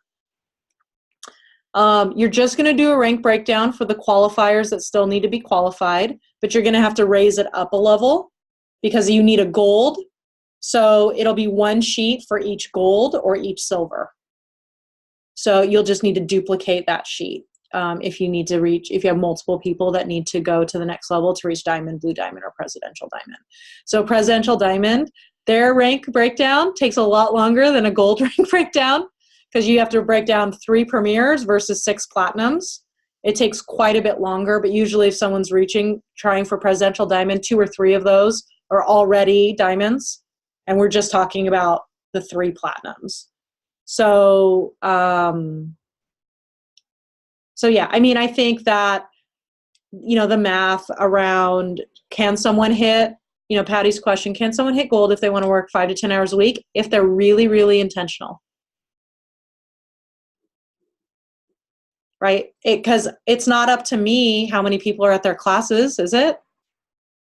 Like how they scale their time, right? If I do one-on-ones, that's a different equation than if I have classes that 15 people show up at because I'm a boss at that. The real question is how many people do you need to meet with and how many builders do you need to launch? And we need to at least start there.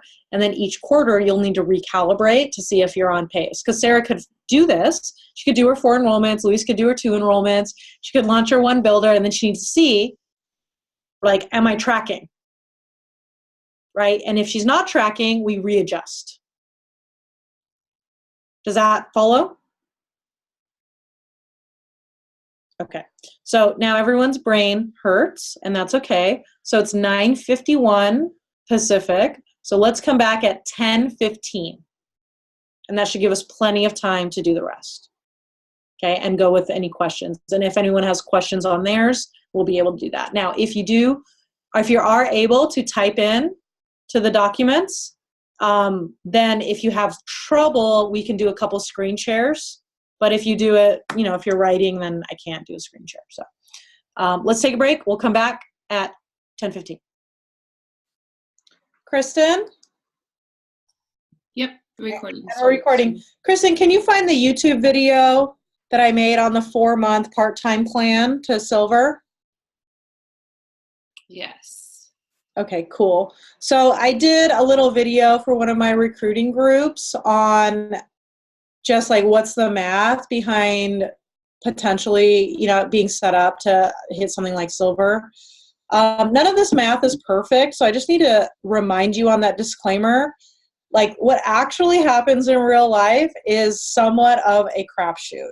So I don't want you to take a step back and go, well, I followed this every single step of the way and Tasha's math wasn't good. Okay, the results are the results.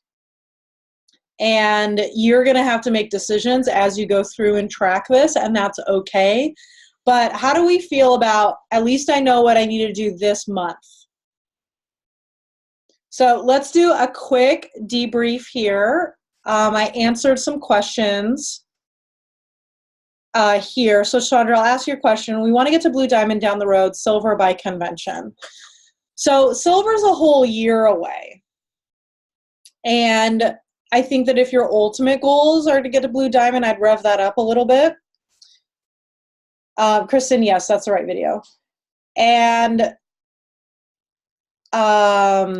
I think just consider if your goals are big, like Blue Diamond and Presidential Diamond, there's kind of two pieces to it. Your first qualifiers are not likely to be your last qualifiers, so don't go and buy 7 grave plots for you to live together and die together. The average American changes jobs every 5 years. That's normal. It doesn't mean you're a bad leader. It means that it's business. So it's okay if people do this for a year and then they decide not to, and then you have to change things out. That's normal. Okay, are you guys with me on that? It's just business.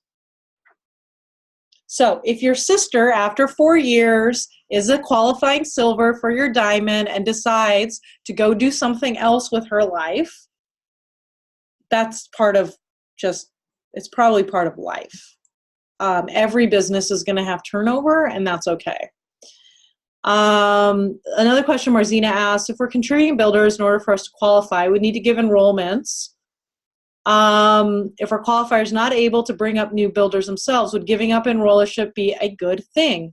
I will not answer that question for you, but I will ask you to write down what are the pros and cons of giving over enrollership.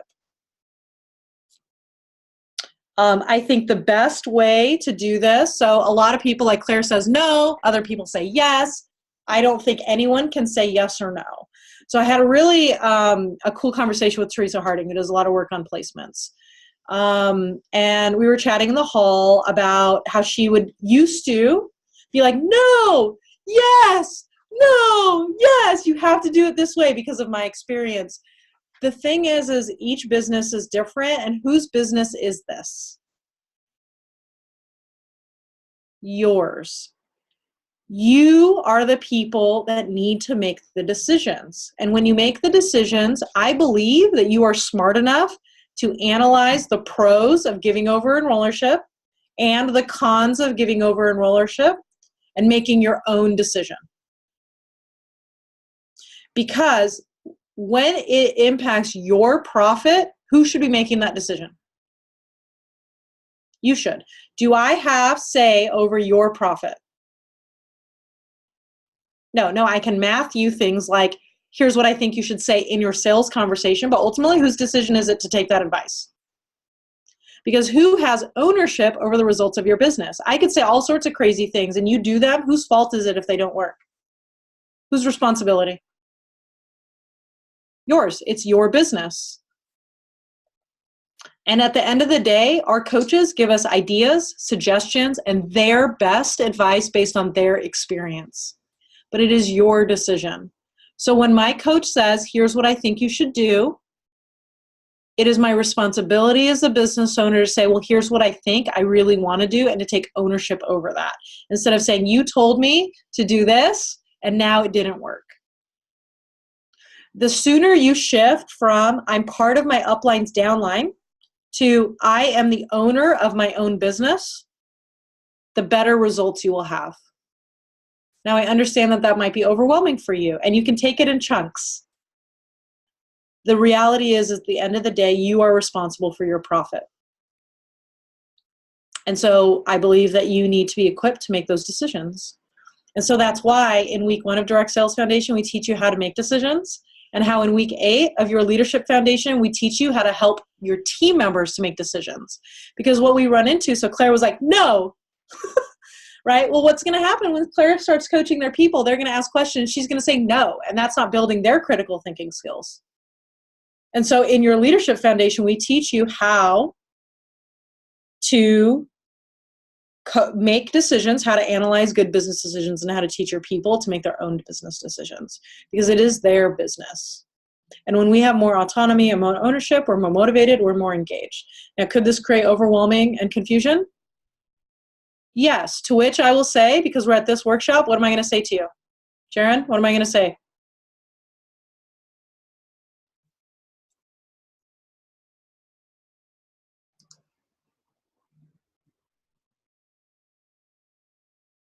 You can't say. Okay. Okay, I can see you. Okay, I couldn't hear. I couldn't get my speaker to phone. You're going to tell me to get over it. I'm going to say, don't be a crybaby. You're a ducking winner. Yeah. So get over it. Because diamonds, blue diamonds, and presidential diamonds don't have other people make their decisions for them. Yeah. And that's what you all are here. That's why you come to Emerge, right? Because that's what you want. Right? If you want to share and work part-time and all that, probably you're not with us because we're crazy and hardcore. Right? My job is to help you to reach your profit goals, period. Right? And if those are your profit goals, then, right, we need to have you think that way. I want to train you to think like a diamond, blue diamond, presidential diamond. That's more important, isn't it? Right? How do they go about making decisions? I've had conversations with my clients who are like, I have this rock star qualifier. I could fortify this leg, or I could put them on my front line. And well, you know what we do? Same thing. Pros and cons. Right? And then make the decision and put it to bed. Because you know what solves all your placement problems? What do you think solves all your placement problems? Go ahead, Emily. Another enrollment. More enrollments, more builders solves all your placement problems. So when we get too caught up in making the right decision on everything, we move into analysis paralysis instead of action. And it is action that creates results in your business. That's a conversation for a different day. But really, all sins are forgiven by more action. And every leader is going to fail and fail hard. So I've been studying successful leaders. I found one common denominator: bouncing back after a debilitating setback. It's not the debilitating setback. It's not unique. Everybody, period, will reach a debilitating setback. The great leaders are the ones that bounce back and rebuild. So you can look at all these placement things, but one thing that is certain: death, taxes, and rebuilding legs. For those of you that have been in this business or are at those ranks, is that a fair statement? Right, so where are my diamonds or above on the call? Emily? Okay, is that a fair statement? Death, taxes, and rebuilding legs? For sure. Yep. Yep. All right, cool. So can we just like take a breath and know, hey, this is what we're doing? And is that the case for every business? I would love to tell you that the first set of coaches that I hired are going to be the same coaches 5 years from now. Right? But is that reality? No. Right? And so we just, I just want you to know that that's not, it's like that Goodwill Hunting scene. It's not your fault. Right? It's just, it is. All right. Any other questions about this Tasha, rank? I have a quick question in the vein of that when you mentioned Teresa Harding. So what did you think about what she talked about, relaunching, like she's even relaunched Blue Diamonds. So would that just take a more intensive plan, like to relaunch a builder who really wants to make it happen, but they haven't made it happen so far? Well, I wasn't there, so I don't know. Okay. But I think a more important question is, what do you think? Sorry, Sharon, you're a PRR grad. I will no longer answer your questions. Okay. If you've only taken Direct Sales Foundation, I'll be glad to answer your questions. If you've graduated from PRR, you need to analyze the pros and cons and then come to me with your ideas, and then I'll weigh in and see if you missed anything. Mean, right? Question, does that mean I believe in you more or less? Oh, more, definitely. Yeah. Because I would never give an answer like that to a blue or presidential diamond. Right? They would need to come with their own stuff. Okay. So let's talk about this coaching call agenda. Is that cool? We're going to talk about how do we meet with our leaders? Andrea, I know better to come with my own and to tweak it. Yep, smart. Okay. I will take a step back. I want to ask you guys, why do I do that as a coach? Because you're doing what you said we're supposed to be doing, making us independent and making us leaders. And if we're going to be leaders, then we have to start solving some of our own problems. Yep, that's right. If I don't teach you how to think and how to solve these problems on your own, or how to generate the outlines and at least get feedback, you will be dependent on me forever. And if my goal is world domination, how many students do you think I will have to care for at one time? Yeah, you just need a handful at a time. So it is my moral imperative to teach you how to think, right? Not to do your thinking for you. Yeah, and Tasha will become very expensive the bigger I get in while you can. All right. So coaching call agenda. So let's just go ahead and walk through this. So the first thing that you need to do when you're coaching your team is a brain dump. So what goals are running through your head? After convention, there could be a lot, there could be nothing, but what we want to do is we want to remove all the stuff from their head and get it on paper. And then we're going to go through, okay, what goals are running through your head? Why is that goal important to you? This question is money. My coach taught me this question pretty recently, but we really want to get into the deep inner motivation. Is the rank goal really the rank goal, or is it something else? Is it what the rank goal gives you? So this question is, how would reaching that goal impact your overall quality of life? Have you given any thought to how you would accomplish that? Maybe yes, maybe no. Would it be helpful if we went over a plan exactly how to accomplish this?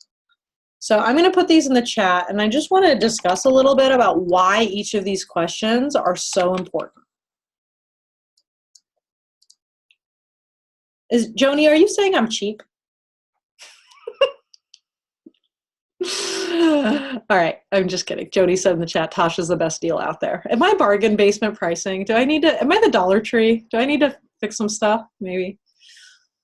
Okay, so what goals are running through your head? Why is that important? Engage with me, guys.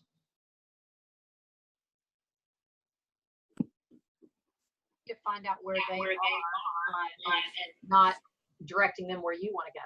Find out where they are, where they want to go. Yep, exactly right. Thanks. And I think another thing is I really need to know who my people are. And if I don't do this, then I could assume my people are a certain group of people and they're not. So who am I going to spend my time with and on, and what kind of time? Yeah. Yeah. So we need to know where they're at. Can I mention something? Sure. I got bogged down in the exercise we were doing during the break. Okay. And not knowing what this call agenda was, I answered those questions for me, which is something I've never done. Excellent.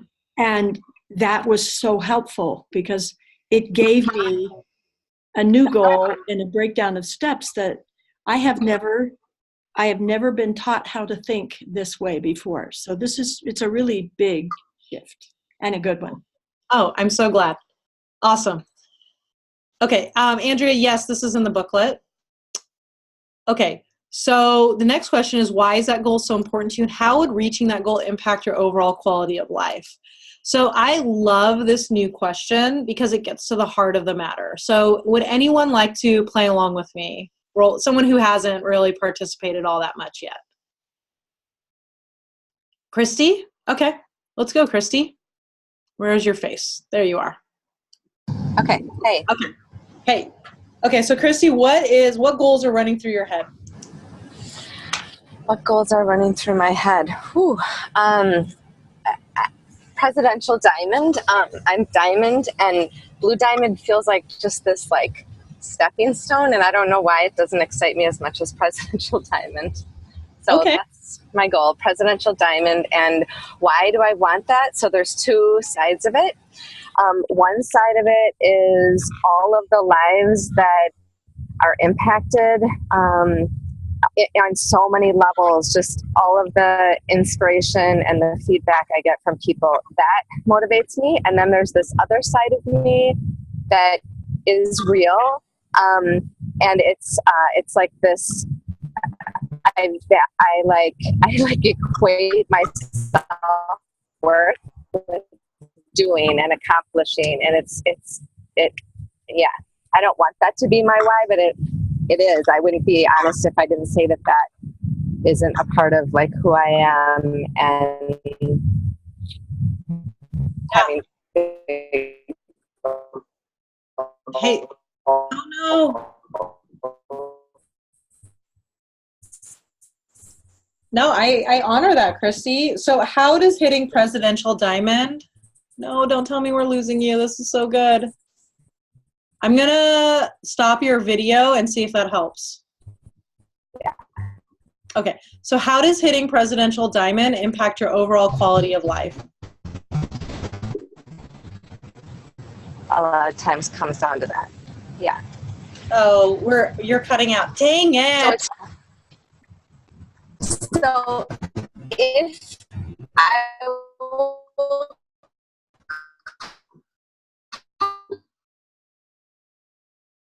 Oh man, Christy, we're gonna have to do a different play.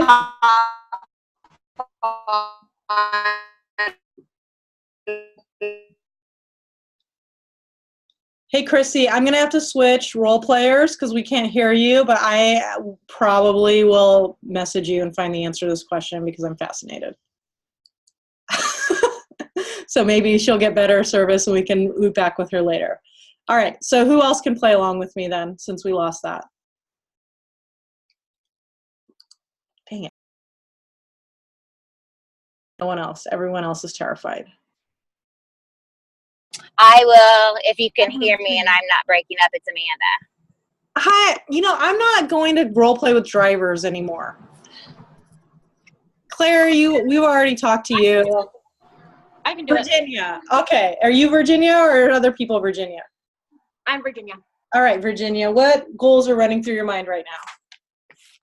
I want to start my diamond leg. I'm a platinum. I want to start my diamond leg. I have goals of wanting to do more leadership supports for my team.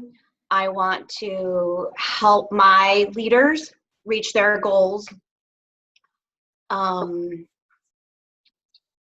Do more vendor events, to get better at doing vendor events.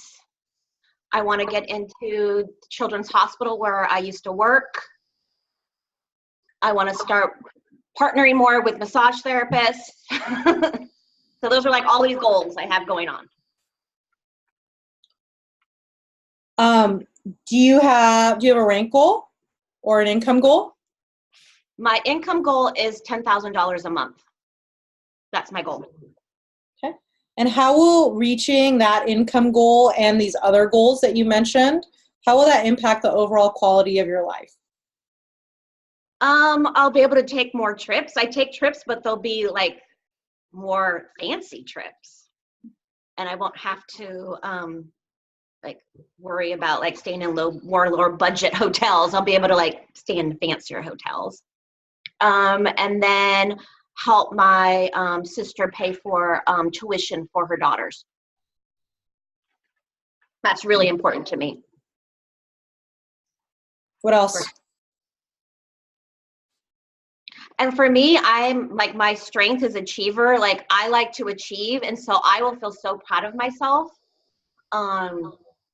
It's just that feeling like I did it. I met my goal. I got $10,000 a month as a social worker. As a therapist, there's no way I was ever going to make $10,000 a month as a therapist. So for me, like doing that, it's like, wow, I did it. So it would be like cool.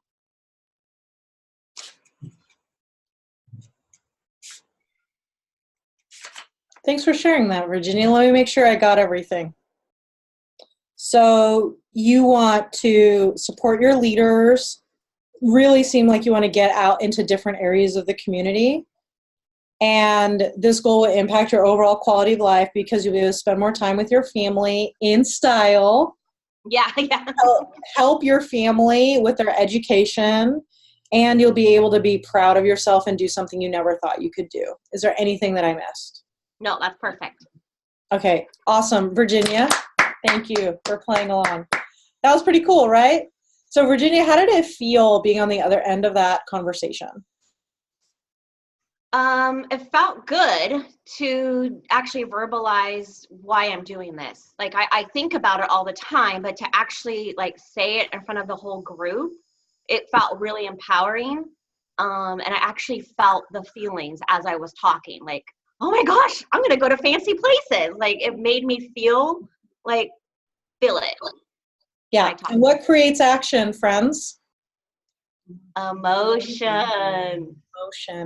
Now, did I emotionally manipulate Virginia? Or did I just ask her to share with a good question? Now, Virginia, is this the first time we have coached together? Yes. Okay, cool. So how did this took about maybe 3-4 minutes, yeah? Impact our relationship? It made me feel like you listened and you were there for me and you really cared. And what I really liked is when you repeated back, like, let me make sure I got this. I want to make sure I heard you. As a therapist, like, that's what therapists do. That's like when I'm in therapy with someone and I'm doing therapy. So it makes you feel it made me feel really heard. Good. How do you think it impacted the way I viewed you? I don't know. I would think, just that how you viewed me, that I had goals and that you would respect me and also, yeah, I think that's it. Like that you see me, that you really see me, like, oh, she's really seen me and sees what I want. And I'm separate from her. Like I'm not what I want isn't connected to you. So I'm separate from you and you see me individually. Yep. Well, I think it's just it bonded us, right? I mean, like, how can I not emotionally, as a human, care about whether or not you're going to be able to get your sister's education or be proud of yourself? And, it kind of goes back to that mean coach philosophy, where when I know that you want to do something you never thought you could do, you know what's going to come up in 3 months? Virginia's going to come crying to me. Same way I came crying to Karen. Right? Like, oh, I don't know if I can do this. And now I can say, well, obviously, you're trying to do something you've never done before. Stop being a crybaby. You're a ducking winner. Yep. And, right, like it fundamentally changes our relationship when we move from what's your income goal to how does that impact your overall quality of life. It fundamentally changes the relationship. And yeah, I just think that that's super important. So Virginia, thank you so much for playing along with me. Now, Christy just messaged me, and you guys all curious about Christy's answer to that second question? Okay, so let me bounce back over there, Christy. Where are you at? Okay, I'm here. Can you hear me okay? Yep. So we heard there were two sides of it, inspiration, Yep. feedback, and then you were being honest that you want to accomplish things and that makes you feel good about yourself. So my question is, how does being inspirational and accomplishing things impact your overall quality of your life?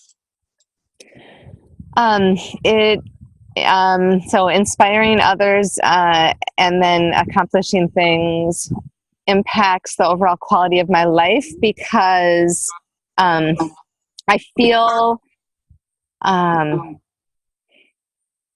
like I've stretched myself and grown, and that's really big for me. And I see that that's what everyone else wants. And when they see me doing it, it gives them freedom to feel like they can do it. So it makes a really huge impact on a lot of people, and on my family, and on my kids, and on me. Yeah, awesome. Yeah. I'm going to keep going with the other few questions. Cool? Okay. Have you given any thought, where's my outline here? Have you given any thought to how you would accomplish that? Go from diamond to presidential diamond. Yeah, so diamond, I feel like I'm a really good enroller, and I feel like I have been living in a bit of like a scarcity mentality with time, and so I get when I'm in that space, I'm in this like gotta accomplish things. There's a certain amount of time, and that's not very inspiring. And so I feel like the shift for me going from diamond to presidential diamond is really being in more of a place of truth with time, that I am a creator of time, and that I choose what I want to do with my time. And so going from a place of being great at enrolling to inspiring. Cool. Yeah. Awesome. Would it be helpful if we went over a plan on exactly how to accomplish this? Yes. Okay. So give me some feedback, Christy, on those last two questions, how that felt receiving those. Oh, it felt fabulous. It felt free. How so? It feels like I'm being heard, and you have no attachment or agenda for me. You are an open listener, and I get to listen to what's calling inside of me. Feels very authentic. Cool. So there's a couple things that I want to point out to everyone. Some people, Chris even mentioned, I know I shouldn't think this way. So is it fair to say that people have told you you shouldn't get your worth caught up in your accomplishments? Yeah, I think so. Now, I definitely picked that up along the way. Yeah, is that my place to say to you? No. Right? We don't need to add judgment to any of this. Like, I'm sure there were some of you who are like, no! And then you try to coach them on their mindset. I'm not here to coach you on your mindset. Yeah. I'm here to listen to you and love you with grace and compassion. And then I'm going to come in and give you some wisdom. Yeah, I did notice how you, how for me when I shared the two kind of flips of the coin of what inspires me about being presidential diamond, I definitely had that judgment about the one side. And when you came back and repeated it to me, it was equal both sides. It was just like no emotion to both. I really appreciate that. Yeah, I mean, is it a bad thing to be motivated to reach the highest level of your company? I mean, come on, guys. It excites me. We, Karen and I were talking about writing an ad literally that says, does crossing off the top rank of your company keep you up at night? Call us. We can help. Yep. In trying to attract those leaders, because that's not everybody, but we know that we can serve those leaders. We know how. We're not afraid of presidential diamonds, right? Like every other training company is. We're like, presidential diamond, you want double? Yeah, sounds good. Let's talk. Yeah. Right? We're not worried about it. We're bent on world domination, just like you. Mm-hmm. What are we going to do today, Pinky? Take over the same thing we do every day. And I think that as leaders, it is not our job to impart our value system on our team. It is their business. And Christy, if that motivates you in your business, you're going to grow along the way, whether I think that's right or wrong. Like that, it's just, I feel like it's just not relevant. Yeah. Now, when it becomes dangerous to you, I will definitely encourage you. But this is a space of listening and hearing and value. Then the next question I asked was, well, have you given any thought to it? Now, I could have come in as the hero, right? Okay, Christy, let's math this sucker. Is that honoring to Christy? No, I don't feel empowered then. I feel like I'm missing something and you are the expert. So then I don't feel empowered. It's totally different. And so instead I asked, have you given any thought? And you said yes, right? And you shared your thoughts. And I wrote them down. Now, truthfully, between me and you and all the people that will watch this replay, your plan is not really actually a plan. Okay. Right? Like, moving from a place of scarcity to abundance and time is not exactly a plan. Right. But in that space, is that a kind, gracious, compassionate, loving thing to say? No. Not at all. And I do have more to the plan, but that's the first one that I see that was missing in my going to Diamond. That's different. Of course. Yeah. And I mean, no disrespect in that. So then what I do is I ask an if-then buy-in question. And so the if-then buy-in question we teach in week 3 of your leadership foundation. And it's just simply, if we made a detailed plan, would that be helpful? Not, we need to make a detailed plan. So Christy, I want to ask you what the difference between those two statements are. So if you said, okay, here's what I want to do, scarcity with time, place of truth. With time, choose what I want to do with my own time. If I said, okay, we need to make a plan, versus if we made a plan on exactly what to do, would that be helpful? Talk to me about the difference in how you receive those two statements or question. One is a statement, one is a question. Yeah, so the one way feels like you're managing me, and the other way feels like you're inviting me. And why is inviting you into that conversation so important? Because then I feel empowered and I'm a part of it. You're not telling me what to do and managing me. Yep. So where are my diamonds and golds and platinums on this call? This is a shift you will need to make, right? To get to gold and diamond, you've been driving your team. Here's what we need to do. Here's what we need to do. Here's what we need to do. Is that fair? We need to shift. If we're going to develop leaders, we need to shift that to, if we did this, would that be helpful?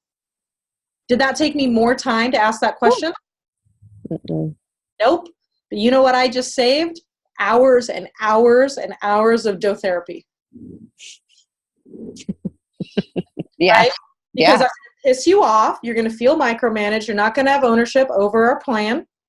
It's my plan, not your plan. You're going to resist it. You're not going to do it. Right? And then we're going to have to talk about, why didn't you do it? Blah, blah, blah. And I could save all of that by, if we made a plan, would that be helpful? Not too hard, right? No. All right, cool. Christy, thank you so much for playing along with me. Yes. All right. So the next one is then we're going to do the rank breakdown. Okay. So we cover the rank breakdown, and with our extra time today, I'll help you guys with more rank breakdowns. So I'm not going to re-go over that. We just went over that, right? We'll spend extra time on that. So we go through the rank breakdown. So let's just same way I did with Sarah. Now, is this conversation going to be clunky? Yes. Is that okay? What is better? No conversation. See you at convention next year. You got a ticket. So I'm motivated and I'm excited and I'm going to be diamond because you bought a ticket to convention. And we'll see. Or a clunky plan. Which is better? It's not a hard question, guys. Here, Rosemary, go ahead and unmute. I'd rather have a clunky plan. At least polish it and make it a good plan. Yeah, it's just draft one, right, guys? Yes. So if your math is messed up and you have to go back the next day and say, oh crap, I messed up the math, can we look at it again? Is that okay? Would you judge your leader for that? Would you judge your leader if they're like, wait a second, what? Hold on. Well, can we finish this tomorrow? Would you judge that leader for caring that much? Remember, what people want from their leader is trust, compassion, stability, and hope, not perfection. Right? And so when we show up with authenticity, with vulnerability, and to say, here's my best shot. Like, did you guys get mad when I was like, this is fake math, but it'll at least get you started? I mean, you stayed on the call. Some of you have taken this workshop twice. Right? And it's not about that. It's not about it being perfect. It's about showing up and saying, you know what? This is my best shot. I'm developing. This is new. And you're my guinea pig. Are you willing to sort this with me? How do you think your builder would respond to that posture? Or maybe you could just tell me, how would you respond? I would feel more relaxed, and what was the other thing that popped into my head? And feel like I don't have to be perfect. So I would be removing that pressure, and then that would maybe make me have more action, because I then wouldn't feel like I couldn't do it because the perfection has been taken out of the equation. Mm-hmm. Yeah. I mean, could you guys say, we'll do this thing, and if you want more, go buy the recording? Right? Is there an expectation that you are a professional leadership coach after one 4-hour workshop? How many of you have put that expectation on yourself? No? Thank you, Sarah, for being honest. Thank you, Joni, for being honest. Stephen, thank you for being honest. Right? I don't want you to duplicate what I do. Okay? If you duplicated what I did, you would have $1 million sales training business. That's different. That's not what you're trying to do. What you're trying to do, bye, Angie. Let me know how it goes. What you want to be able to do is make a clunky, good enough plan to move someone into action and out of overwhelm. And the more you do this, what will happen? The better you'll get. That's it. Everyone has to suck before they get better. So there's a skill development thing. I'm going to put it in the chat. Right? 0 means I've never done it. 1 means I try it and stink. 2 means I'm good. And 3 means I'm a rock star. Can you skip levels? You might be able to skip try it and stink, but the only way to do that is through practice, which means your first practice is probably try it and stink. Now you can accelerate through phase 1, try it and stink, through practice. You have to go from never done it. So how many of you have ever done a conversation like this, a coaching call like this? Never done. Who's never done it? Okay, so you're going to have to charge through try it and stink as quickly as possible to get to good. Can you share that with your team members? Because don't they also have to charge through those same stages? And so when we do that, we give them permission to charge through those stages without judgment. And I think that's really important, right? If you guys have ever been in one of my betas, I'm like, it's a beta. Wild, Wild West, first webinar, first topic. I don't know how long it's going to be. We'll see.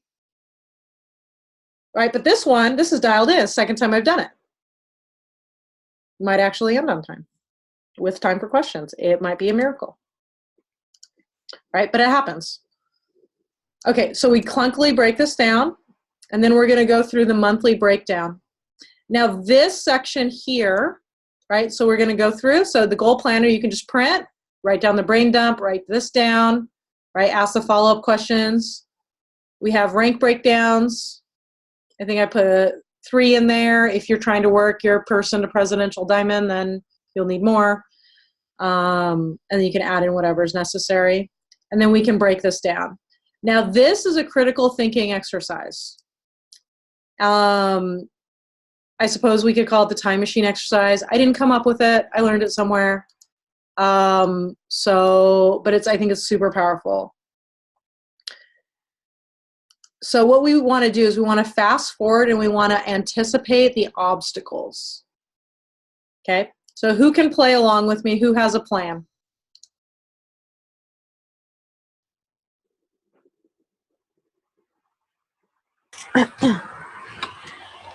Okay, Christy has a plan. Okay, ready?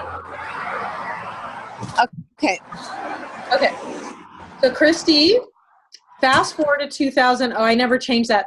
You guys, I thought I was going to make it through a whole thing without a typo. I can't even believe it. Maybe yours doesn't have a typo. Mine still does. Okay. Fast forward to 2019. You didn't hit your goal. Why not?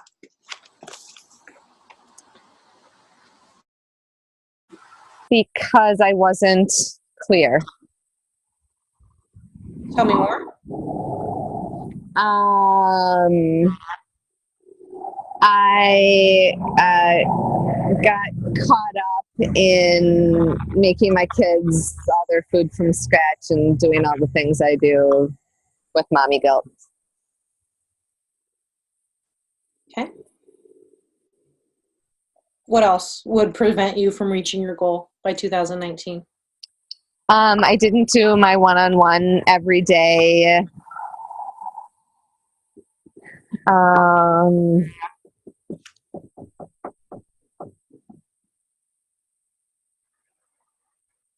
And I didn't really believe it. And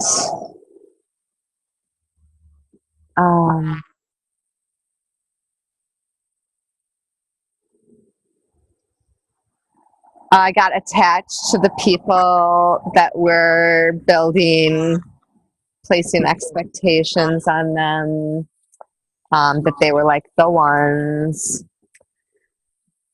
And, oh man, this is hard. It's okay. Take your time. Okay.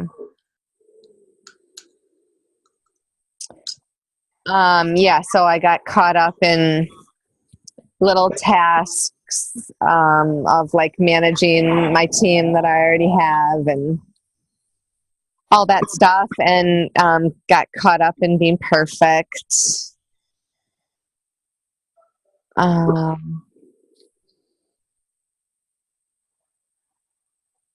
I wasn't able to delegate well, was too controlling.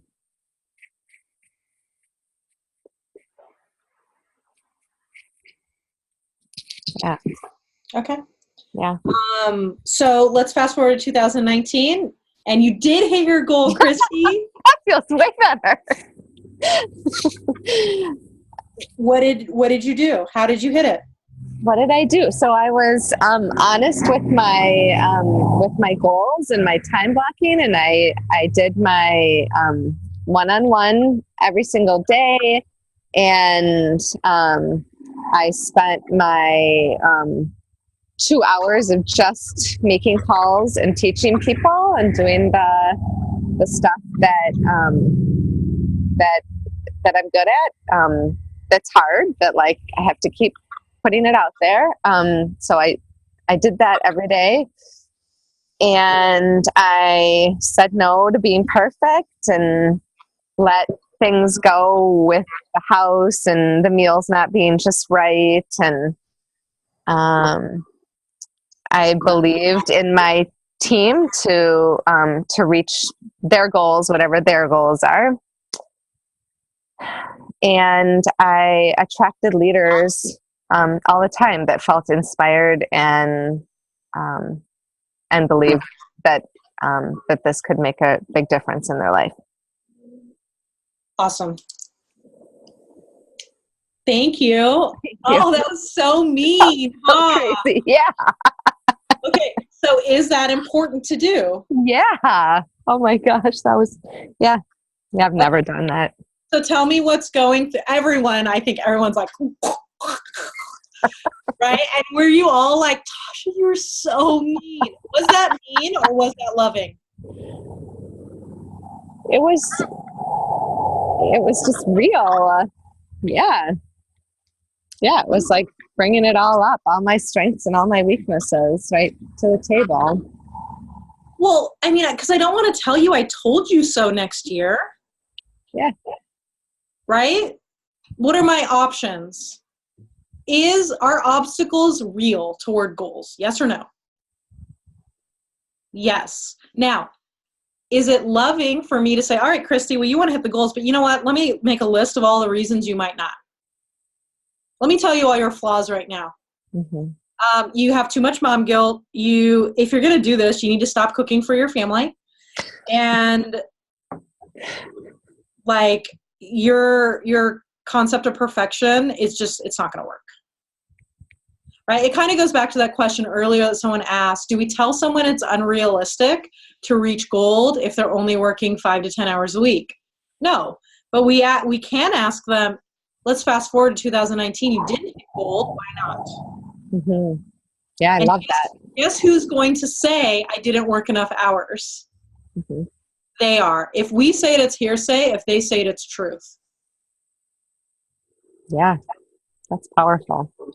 And I'm okay with taking Christy to that place because I care about her. The reason I'm okay with taking Christy to that place is she said earlier, she wants to have the biggest accomplishment in the company. Okay, so do you see how all these work together? So when she said, this is how this impacts my overall quality of life, and I walked alongside her. I moved from this side of the table, facing her, to this side, the same side. I say, all right, let's look at the future. We didn't do it. Why not? And we just give her the space to think for herself on the reasons she wouldn't do it. Now, whose idea is it going to be to hire someone to cook her family food from scratch? Mine. Yeah. And you're going to have buy-in on it, right? You're going to be excited about it. You're going to be empowered instead of me saying, all right, well, if you're going to do this, you need to hire someone for this and hire someone for this and do this and do this and do this. Mm-hmm. Right? But we just say, all right, if we didn't do it, what's going to hold us back? What's going to hold us back is my little kid who's going to come in and cry, and I'm going to be like, yeah, I won't work. I need to do this thing instead. So then it becomes, okay, well, what are we going to do about that? Right? Fast forward to 2019, I didn't hit my goal. I didn't get quality babysitting. Okay, good.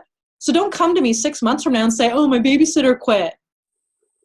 Right? What we're going to do now is we're going to plan for that. Well, if my babysitter quits, then I'm screwed. Okay, well, let's get it back up now.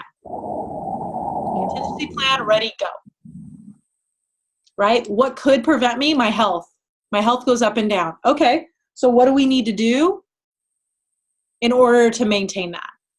Instead of saying, well, are you sure you can hit Presidential Diamond? Because I don't know about your health. Mm-hmm. We think that's loving. That's not loving. What's more loving is to say, you didn't do it, why not? And these are normal things, right? All you wrote down, Christy, all I wrote down was, I got distracted. Yeah. Right, that was it. I got distracted. I didn't delegate, that's distraction. Right? Too controlling, I got distracted. It's all just, I got distracted. As her leader now, can I just say, Christy, are you focused this week? Do you have your planner blocked off? And did you follow your plan? Mm-hmm. Literally, that's all I would ever need to say to Christy over the next year. Christy, do you have your planner blocked out? And did you do what you said you were going to do? Or did you get distracted? She has a bad week. Christy, did you get distracted? Yes. Okay, let's course correct. right? But then we flip it around.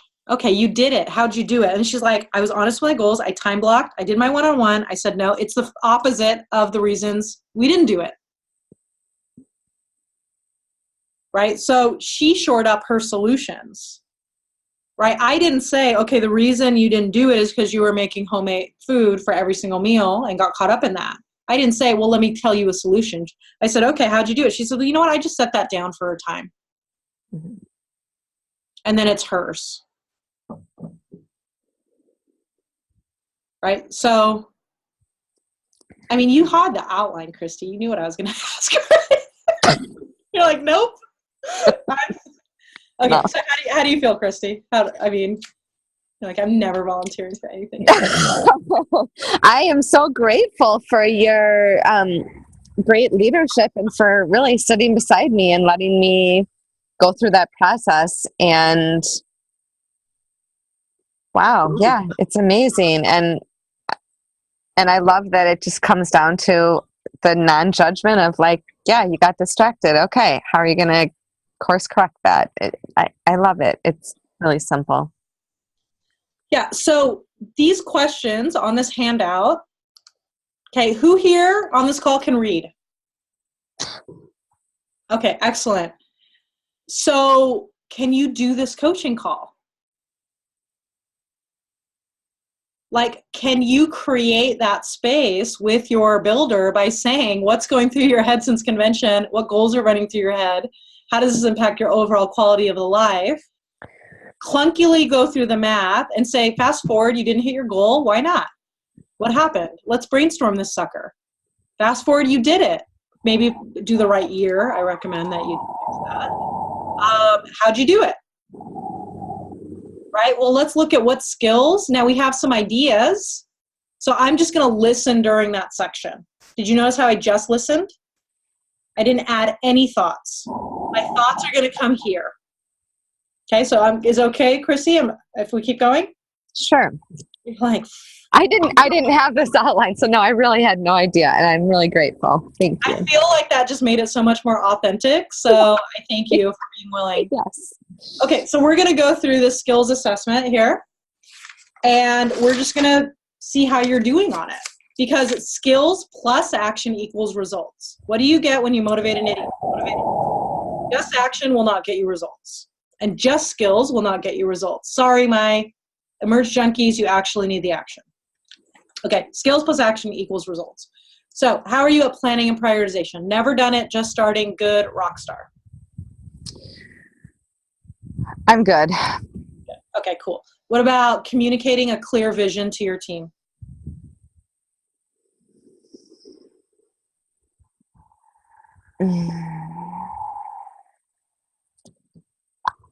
I want to say just starting, and I would say that they would say about me that they would probably rate me higher, but rating myself, I'm going to say just starting. Okay, so if I called your team members and I said, what's the vision for your team, would they be able to repeat it? Yeah.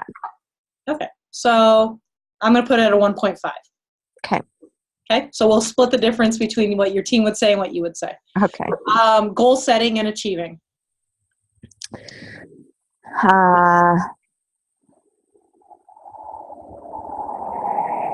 I'm good. Okay.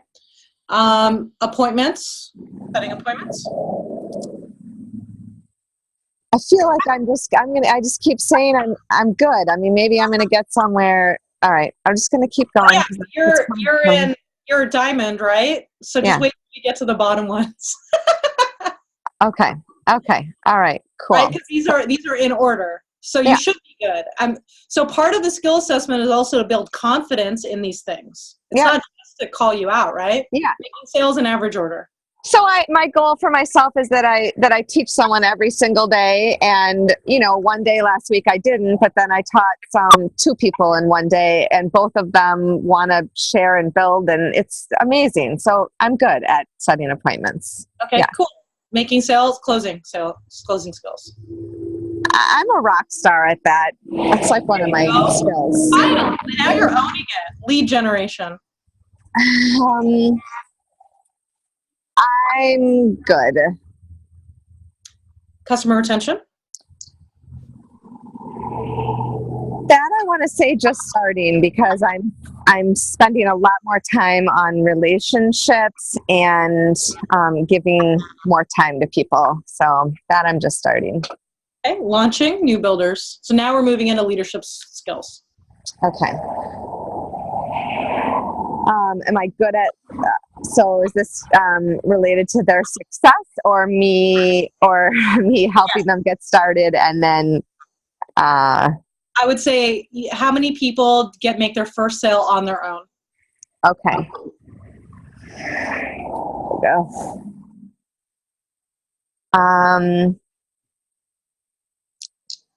I have a lot of people enrolling. I'm not a rock star at that. I would say I'm between just starting and I'm good. Okay. Yeah. Okay. Maybe even just starting. Maybe even just starting. I don't know. I mean, I've helped a lot of people figure that out. So I'm somewhere between the two. Okay.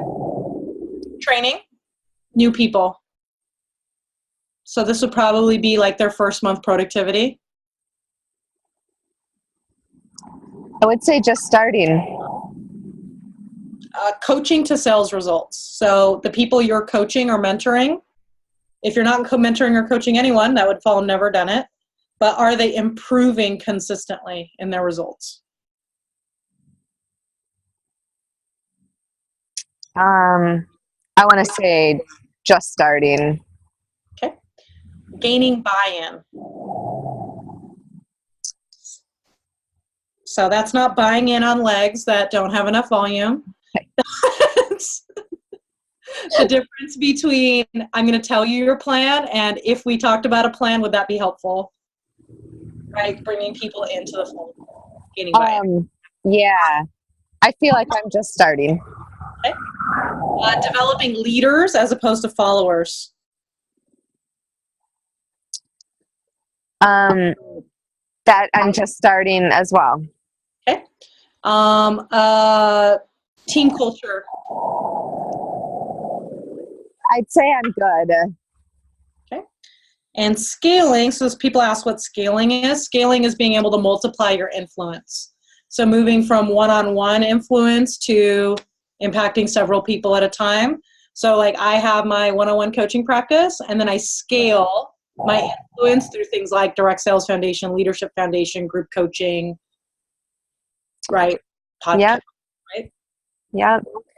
So I'm somewhere between just starting and I'm good. And when I go back to those categories where it's like just starting or I'm good, I feel like I did a lot of this on my own without coaching, even though the support was there for me. I just kind of am independent. And so then I feel like that's a weakness of mine. Then the people that are leaders on my team, they kind of did it on their own, knowing that they have full support from me. And then there's these people who I can't say that I've really trained them well or I've coached them to sales results. Okay, fair enough. Any other potential obstacles we need to overcome to reach your goals?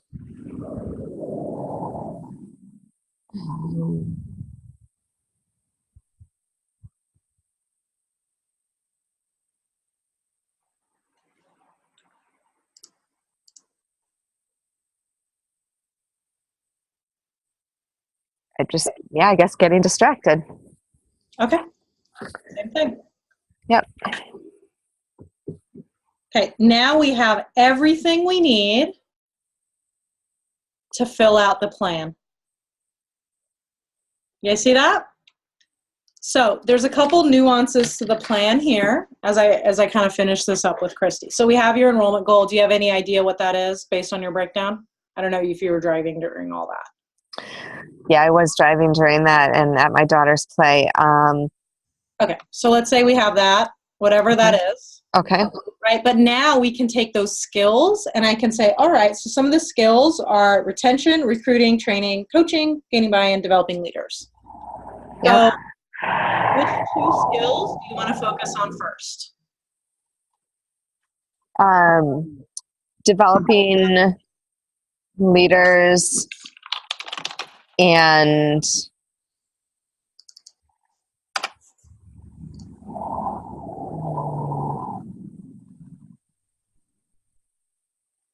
Yeah, and training new people. I feel like I inspire people to say yes to doing this business. Like that happens to me all the time. And then it's getting people into action. So developing those leaders, training them. Okay, so probably training first. Okay. And then developing leaders. We would probably start with the coaching piece, and then we would move to develop. Like leaders are they recruiting? Are they coaching? Do they have good critical thinking skills? So we'll probably need to start with like, are they coaching and reaching their enrollment goals, retention, the sales part first? How does that sound? Okay. We'll get there, right, over time, and obviously, like if we can adjust this plan. Okay. And then the next thing we want to look at is when are your push months? When do you feel, right? Like you're going to have months where you're like, all right, we're all in this month, family. Mwah, see you in a couple weeks. Yeah. Right? Which months make sense for you to have push months on this plan? Okay. And that's listed there. Okay.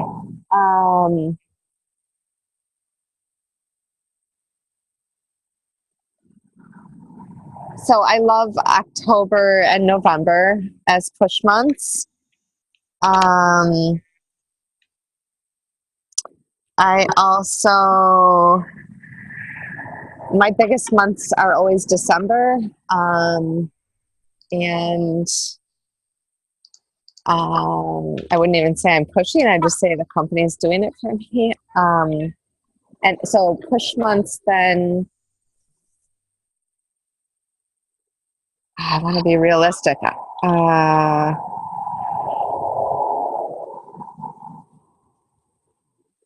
Well, I mean, I don't know. I feel like I'm struggling on this one because I've never done this before. I mean, I've always upranked in the like January I hit platinum, March I hit diamond. So I mean, maybe those are my push months then. Typically, Yeah. January and March. Maybe you can decide later, but here's what I don't want to happen is it's the 27th of the month and you're like, oh my gosh, I'm close. And then you act like a crazy person. Yeah. We need to plan our push months because how does our family feel when out of thin air we start working 14 hours a day? Right.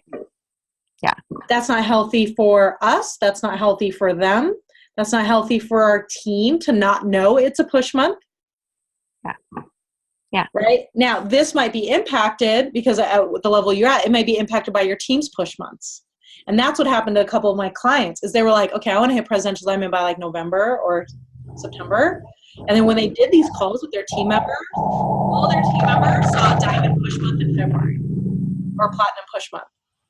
And they were like, oh crap, I guess I have a push month in February now.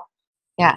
Yeah. Because if you're all coordinated on a push month, that's when the big rank advancements happen. Yep. But what happens is you can't push all year long. No. Right? That becomes exhausting. And so I just think it's important, and obviously you don't have to do all your planning on the spot right here, but just to even think, I decide when my push months are. Yep.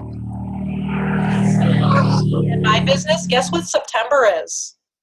Yeah. It's a freaking push month. Yeah. It's, I love you, children and husband. I will see you in October. Yeah. I am traveling to multiple conventions. I am following up on every single lead. I'm hosting Saturday workshops to capitalize on the momentum of my audience. Mm-hmm. Yeah. Right? It's a push month. Yeah. Right? When it's my birthday, usually I'm not in Hawaii. That's a push week. All hands on deck. My team knows July is a push month. Do not plan a vacation during my birthday. It's a push month. Yeah. Right? And we know when our push months are, and we know when they aren't.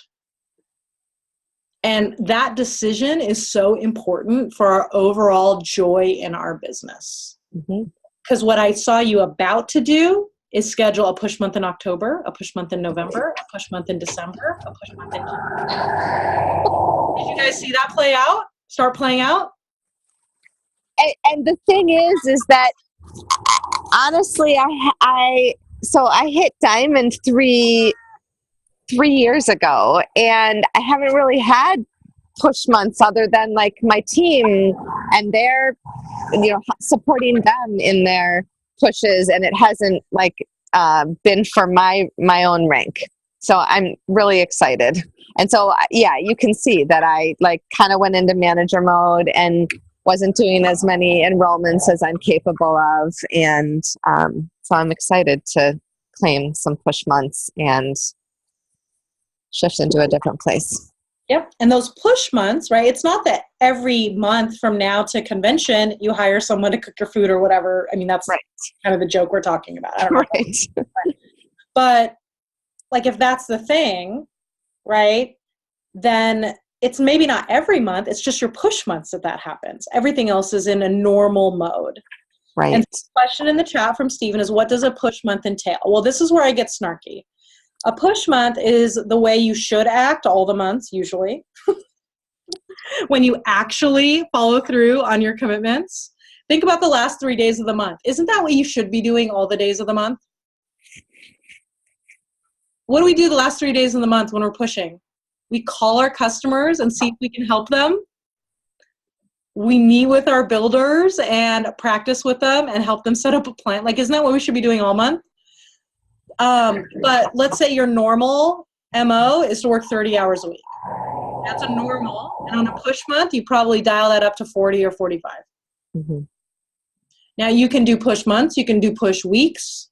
All of this is your choice as a business builder. Some of you do Diamond Club. That's a push 4-month period. Yep. Right? So you just have to choose when you're pushing. Even within Diamond Club, could you choose weeks you don't push? Could you do 3 weeks on, hardcore, 1 week off, and still reach 18 enrollments? 18 enrollments is not that hard when you have an 80% closing percentage. Mm-hmm. We make it harder than it needs to be. You guys hate it when I say stuff like that, huh? It's shifting your belief. Mm-hmm. Right? Is it hard because we've made it hard and we believe it's hard? Remember that quote in the beginning that I said from that book? Like, does our theology match our reality? Do we conform our theology to match our reality, or do we conform our reality to match our theology? Just think that's important. Right? Which comes first? What we believe is true or what is true? Our beliefs impact our actions. And so if we believe 18 enrollments is not that hard, guess what? 18 enrollments will be that hard. We'll back it up with action. Right? It just changes everything. Because what happens is when we change our beliefs, we change our action. Action, we change our results, which impacts our belief. So the answer to Sarah, what's the magic in changing your beliefs? Well, stop hanging out with people with crappy beliefs, number 1. Change your crowd. Number 2, do stuff. Stop thinking, start doing. Right? When you have a thought that doesn't serve you, change the thought. Right? Earlier, I think it was Andrew that said, my rank is dependent on others. I changed that thought to, my rank is dependent on my leadership skills. Both are true. Change the thought, change the belief, right? So we change the thought first. If you guys don't already, I know there's a lot of crossover in the audience. If you guys don't follow Jody Moore, start. She's like a legitimate friend of mine. So people will say like, oh, we're friends. We always talk about this. We were friends before we were famous. We were trainers together, and she's deeply influenced me. She runs her company's Bold New Mom, and she does a lot of thought reframing, a lot about thoughts, beliefs, and such. So I highly recommend Jody. She's amazing. And if you have issues with your thoughts and beliefs, she's great at how to do that. We obviously do that as well. We will call you out on that, but only when we know what they are. So you'd have to show up and tell us your thoughts, which obviously is very vulnerable for all of you. Right? It takes a strange breed to actually confess your thoughts on a recorded Zoom call and let Tasha or one of our coaches at it. And not everyone will do that. So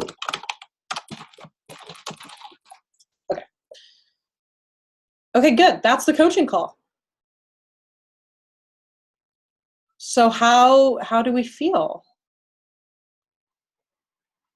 So I'm gonna pause us here. Oh, there's one question. Define team culture. So team culture is what sells when you're at the spa. Okay, here's what I mean. For those of you who's been following us for a few months at least. Okay, so then you were around during Happy Birthday Special? Okay, so Happy Birthday Special, we launched a big sale on my birthday. Except my in-laws last year scheduled a trip to Hawaii during my birthday. Crap. Right? The biggest sales day of the year. We sell more in that 2 days than we typically do in a whole month. I was going to be on vacation. What sold while I was gone? Team culture. Right? So when I left, right, my team was prepared. They had a plan. They recognized each other. So when you think about team culture, it's like, what's the feeling of your team? How are we as a team? So Emerge has a certain culture, doesn't it? If you were to post in Emerge Rockstars, what would you get? You get a bunch of helpful people helping you critically think, right? You would see recognition. That's team culture, right? There's not very many groups where people will brag on their own rank advancements, right? And their own wins. That's team culture. On our team, Team Emerge, every Friday is Impact Friday. We tell stories about our students that are crushing to make sure when we go into the weekend, we remember why we work. Right? When we feel low, we shift it to impact every day. That's team culture. And so if I'm not present, my team is still running. That's what team culture is, right? It's impacted by, are you developing leaders? What's your health, right? What's the emotional health, the growing health? Does your team grow when you are not actively growing it?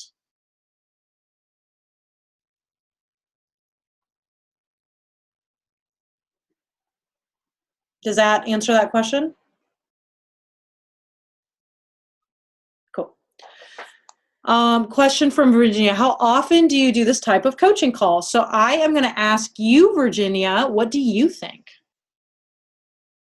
Where's your face? There you are. Okay. What do you think? What do you think? This, with all the handouts, I would do a coaching call. I usually do something like every 2 months. We do like a 60-day review sort of thing. I wouldn't do this every week for my mentor calls. Yeah, absolutely. This is a yearly strategy session. I would put check-ins every 2 to 3 months. How are we tracking toward it? And I would recommend that if you have your planner, schedule those now because you'll forget. This call becomes really, really important right after conventions. Because everyone, think of how we started this whole call. They're really heightened on motivation, really low on an actual plan on how to execute that, which means that it becomes an emotional roller coaster. High, crash. And what we're trying to do is we're trying to head off. We're trying to give them a plan and move them into action before the crash happens. So I would say 60 to 90 days. I think 90 days would be okay on this. I would revisit it maybe after leadership because goals might change after leadership. And that might impact. But I would do a quick check-in to see how are we tracking. Yeah, it's Steven says it's kind of like a New Year's resolution on January 1st, but that's not the new year for network marketers, right? The new year for network marketers, you look at convention as New Year's Eve, and the day after convention is New Year's Day. So New Year's resolution happen at the new year. The most important thing on this topic of how often what is if you ever feel like you're not on the same page with your builder, you need to go back to calibration. I don't think you can calibrate too much.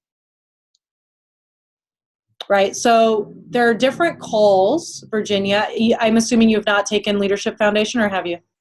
Okay. So in your Leadership Foundation, we kind of line out the different coaching calls where the first call of the month is going to be goal setting, reflection, and plan and setting the goals. The next 3 are probably around skill development, right? I would say the third goal setting call would probably be just checking in on this one and making them all feed each other. And so sometimes the arranging is a little tricky, but that's how I would line it up. But I'll tell you this, just doing this once and just following the normal cadence and leadership foundation will change the results. Because just going over all this stuff today, how do you guys feel? Right? I'm not going to follow up with you every 90 days. Sorry. But just starting with a plan is way, way better.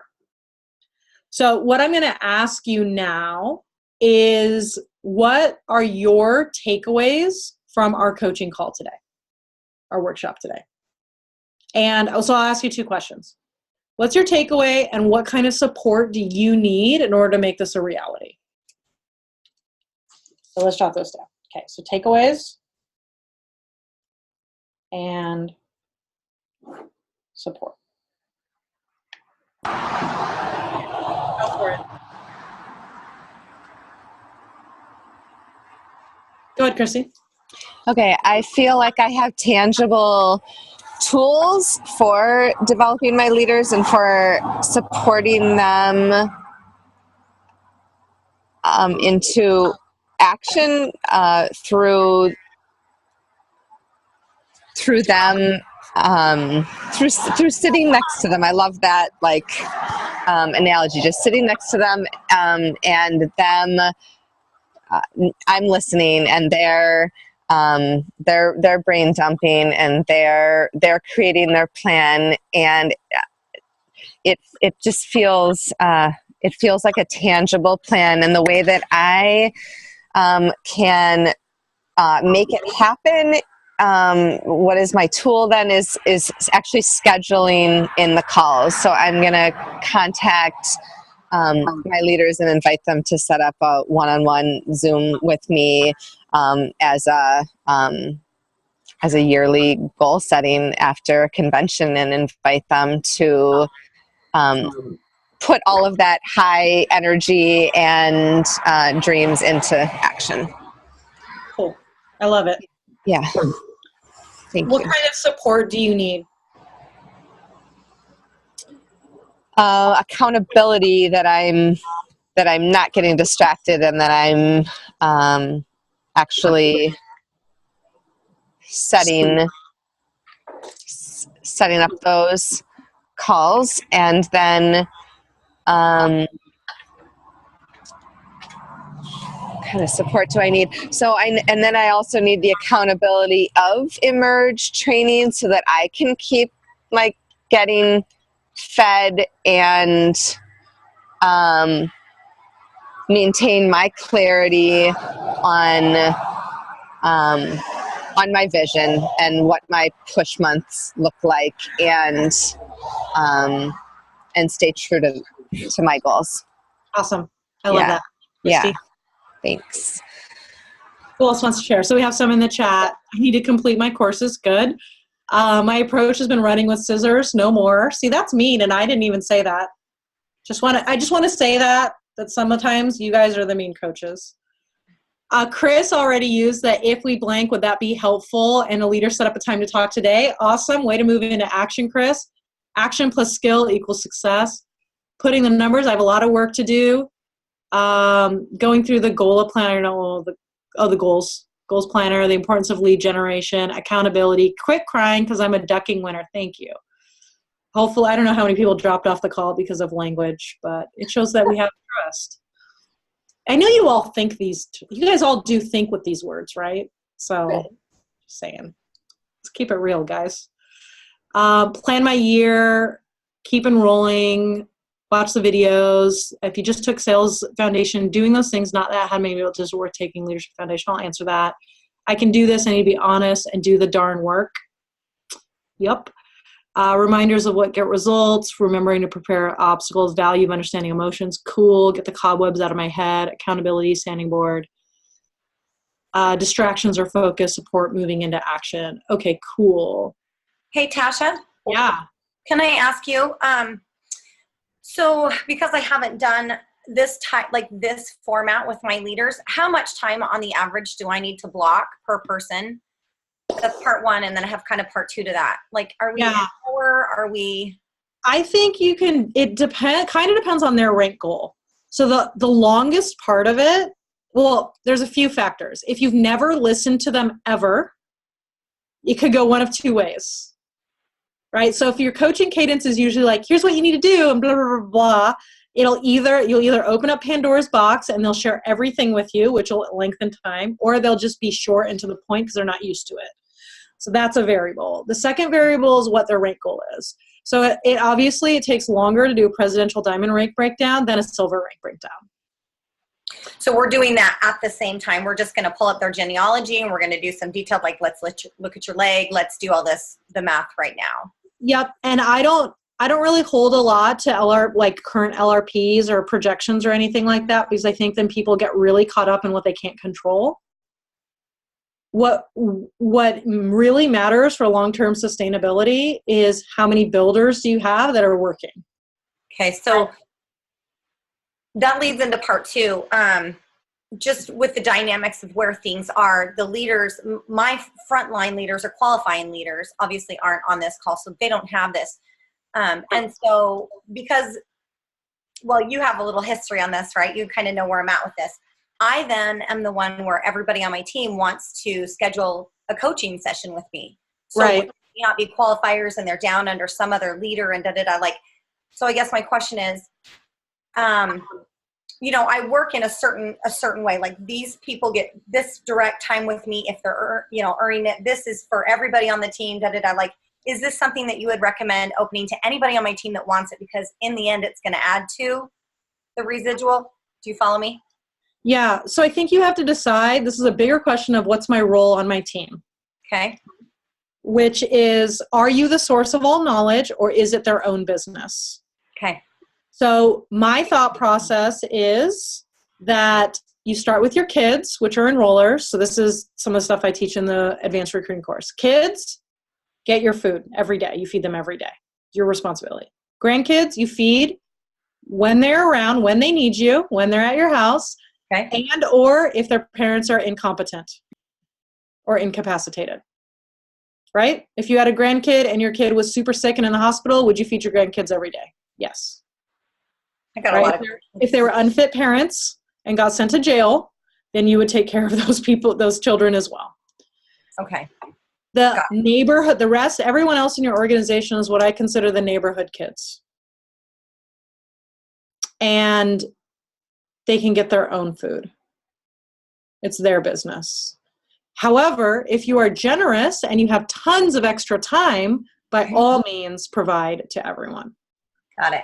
Perfect analogy. Thank you. Ultimately, your decision. So I don't want you to go back and say, well, Tasha said I'm not doing a coaching call with you. You might have someone who's not a qualifier, but they impact your team culture like crazy. Sure. Right? So I have clients that are not under contract. However, they promote me like crazy. They're not a kid. They're not a grandkid. Technically, they're not even a neighborhood kid. But it is worth spending time with them because of what they do to my team culture. Right? They sell when I'm sleeping. Yeah. And so I will make choices to spend time with certain people that are not in my genealogy because of how that impacts my culture. And so there's no hard and fast rules around that. The important thing is you have to understand you're human. And humanness, it means you have to prioritize. You have to say, these are my priorities and I'm going to go in this order, and you're going to need to wait in line. And so I have a large audience, and I have a lot of people that would like to do private coaching with me. I have a lot of people that would like to group coaching with me. And so I have to set up, well, who are my priorities? My priorities are my team first, my coaching team, because they impact the most people. Right? My second priority is my one-on-one and my private mastermind clients. My third priority is please recruit responsibly. Right? So if you're a one-on-one client, you can text me anytime and I will respond very, very quickly. If you're in please recruit responsibly, it's group coaching. I hope I get back to you and there'll be a lot of typos. Right? Because it's a different priority level. If I do a Facebook Live and you're not in a paid program at all, Charlie's going to respond to you. Unless you happen to be one of my one-on-one clients who responds to a Facebook Live. And in that case, you get a response from me. Does that follow? And so what happens, and I'll say this to you, Emily, because you and I talked about private coaching, and I haven't set up a call yet. And the reason I haven't set up a call yet is because I have other people I need to take care of first. And then you'll get a call based on my availability, right? So I might have someone call you next week and say, let's schedule a call for the first week of November. And that's the best I can do. Love it. Super helpful. Thank you. I think it really has to do with acknowledging humanity. Okay, so setting a plan for the week, believing I can do this. I think with those words, already sent to text my builder, going to talk to my husband about outsourcing when we can, like dinners and house cleaning. Right on. If you want to run a business, I heard this from Shalene Johnson. Her business income doubled when she started outsourcing her laundry. It was the best thing she did for her business. Their entire family worked out every day. She spent 2 hours a day doing laundry. She started doing the math. She could pay the person. She could drop it off, pay $4 an hour for the laundry to get done. She was doing a $4 activity, but her coaching fees were well over $500 an hour. So she chose to charge $500 an hour for coaching to pay for the laundry.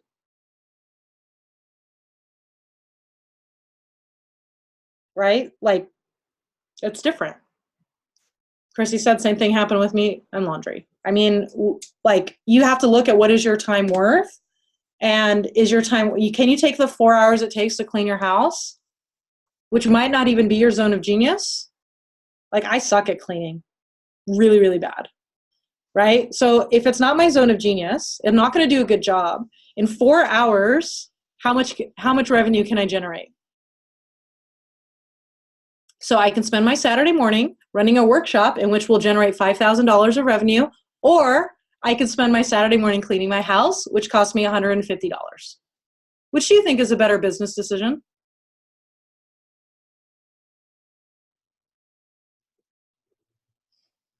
Right? I just want you guys to think about, if you want to be a diamond, a blue diamond, a presidential diamond, what would they do? Now, don't get too crazy on this. Like, don't start hosting retreats in Vegas. But start thinking that. What would they do? Right? If you knew you couldn't fail, how would you operate?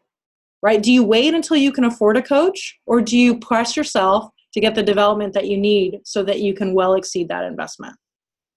Right? These are completely different mind shifts, and it kind of comes back to what Christy talks about, scarcity versus abundance, but skill is really, really important. Okay, cool.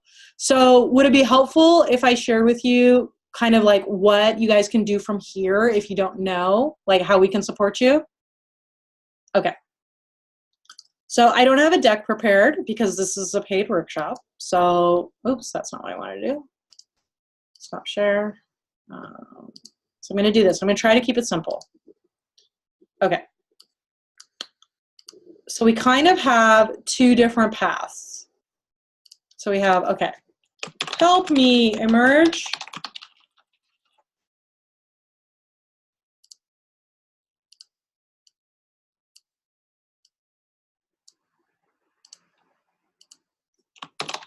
Need skills. Okay, that comes from that skills assessment. Know what to do. Need accountability. Community, clarity, direction. Okay, do you guys see these two different paths? Now, most of the times, right, then we start here with sales skills and team building. This is your direct sales foundation, right? After that comes your leadership foundation, vision, coaching, team culture, buy-in, etc. Those leadership skills from a foundational perspective.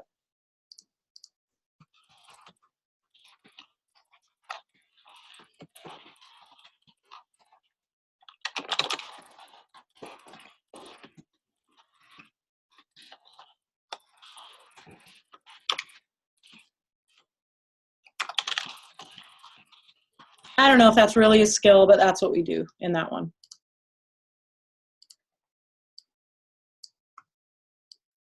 Now what happens is, depending on where you're at, we kind of draw these paths down here.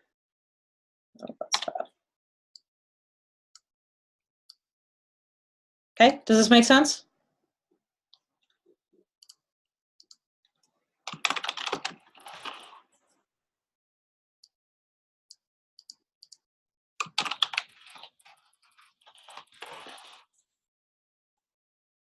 Okay, so the group coaching we have, this is called the focused leader. This is around accountability. It's targeted at people in the 0 to 2K range.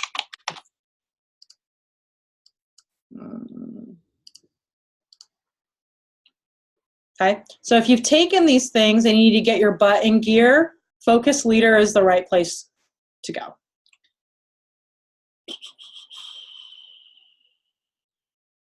I'm trying to think of how to draw this best.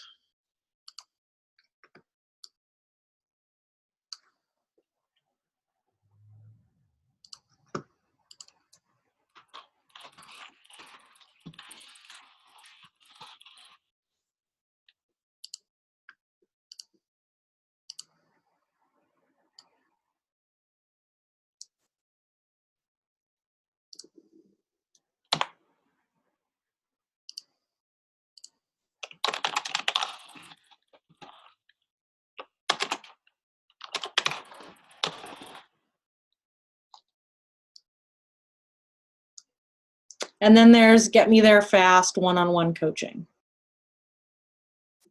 So if you guys want to take a screenshot.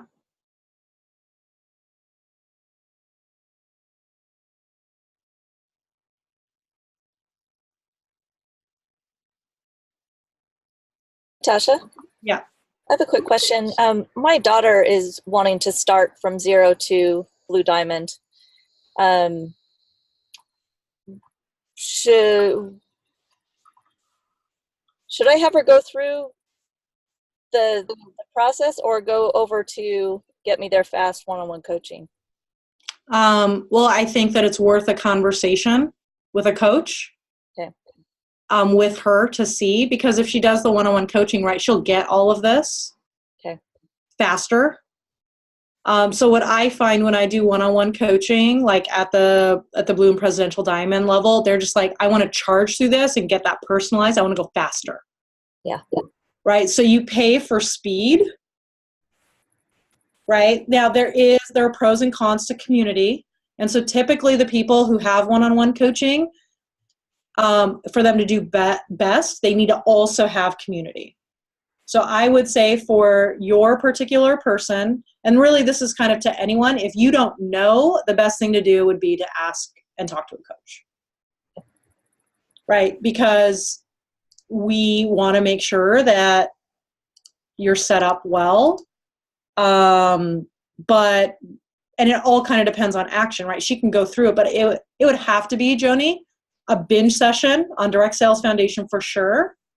And as soon as she launches her first builder, it would be a binger on Leadership Foundation, even if she did. Right? Yeah. Because the more that you know of your Direct Sales Foundation, Leadership Foundation before you screw up your team, the better. Mm-hmm.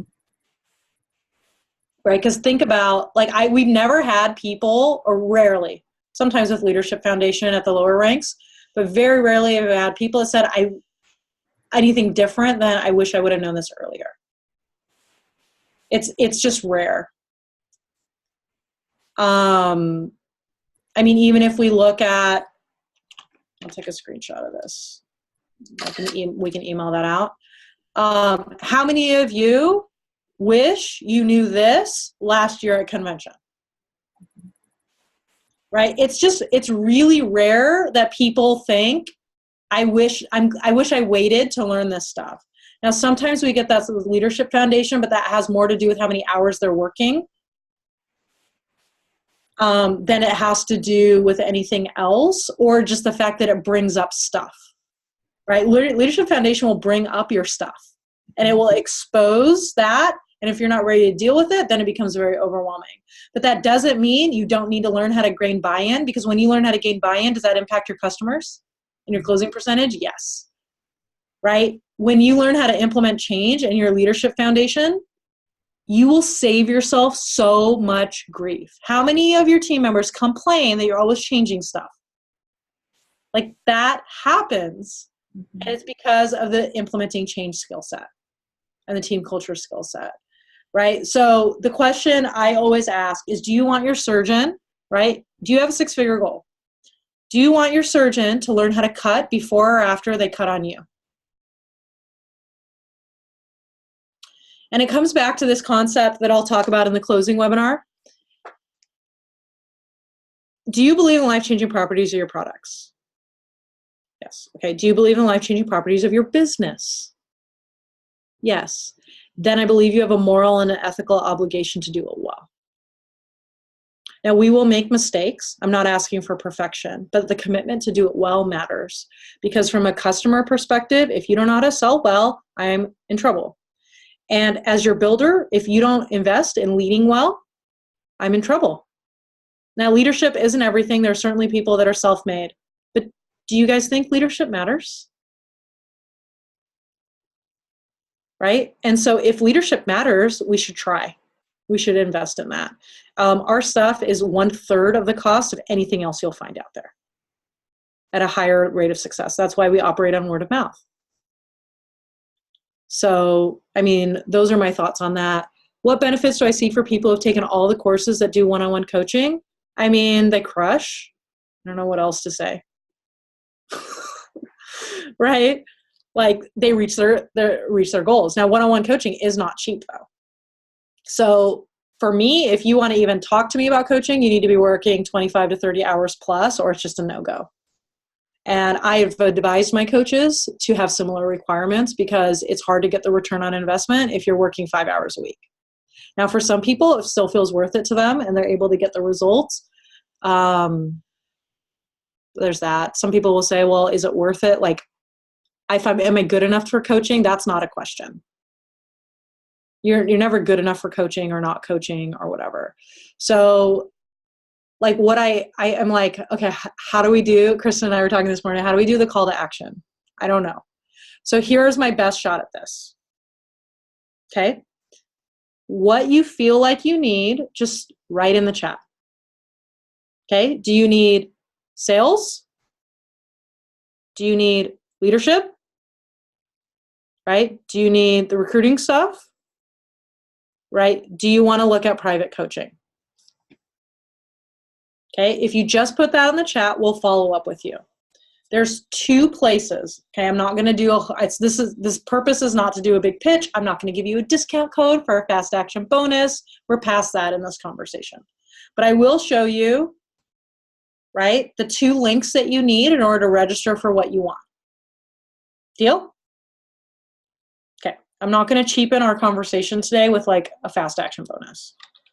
So we have emergesalestraining.com/courses. Okay, so that is where you're going to find all the skill development stuff. And you can register straight from there. Okay, if you are on the, I need to get my act together, most people don't do that alone. Go to emergesalestraining.com/we-got-you. You'll see Focus Leader on there, and you'll see an application for private group coaching. Okay, so you can just register for Focus Leader. It's open group. Cassie and Kasha run it. They'll kick your butt. You'll be fine. Okay, if you're looking at private coaching, fill out an application. AJ, Missy, and I do private coaching.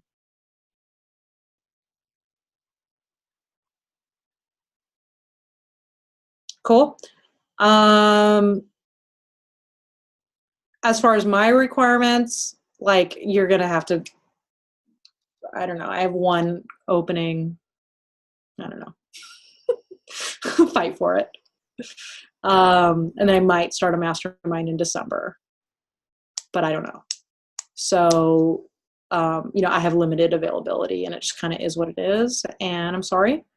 AJ and Missy have openings right now. We shifted some stuff around on our coaching team. They're awesome. They're really, really, really good. They have all coached people who have hit diamond and blue diamond ranks. So I mean, they'll take good care of you. So I'm not worried about that. If you are saying that you want to do one-on-one coaching, then I would, the first thing, or private group coaching, like small group, 5, 6, 7 people, then I would for sure just fill out that application. It's just like, who are you? What are your goals? It's not like an application, like it's not a test. It's just an intake so that we can match you with a coach that suits your strengths or suits what you need the best and get back with you. Okay? And if you ever need anything, you can always text Coach Please to 44222. We upgraded our tech. Someone please use it so it justifies my $80 a month expense. So if you're not sure, you want a coach to call, I will go through this with my team on Monday and we'll give you guys calls, whoever needs a call.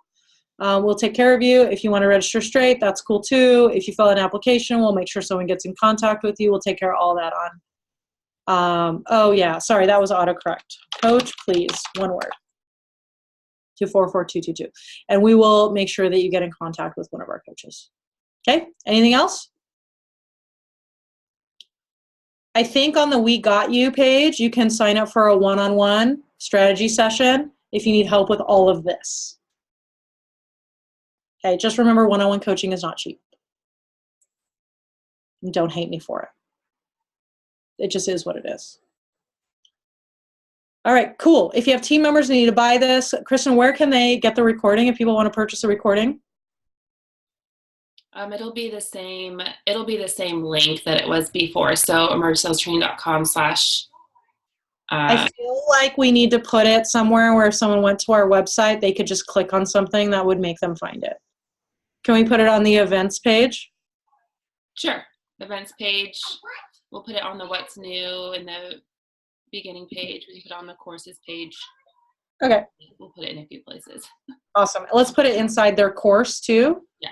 So if they ever need to reference that, then that would be easy for me to do. In the course. And then Kristen, can you put the YouTube video?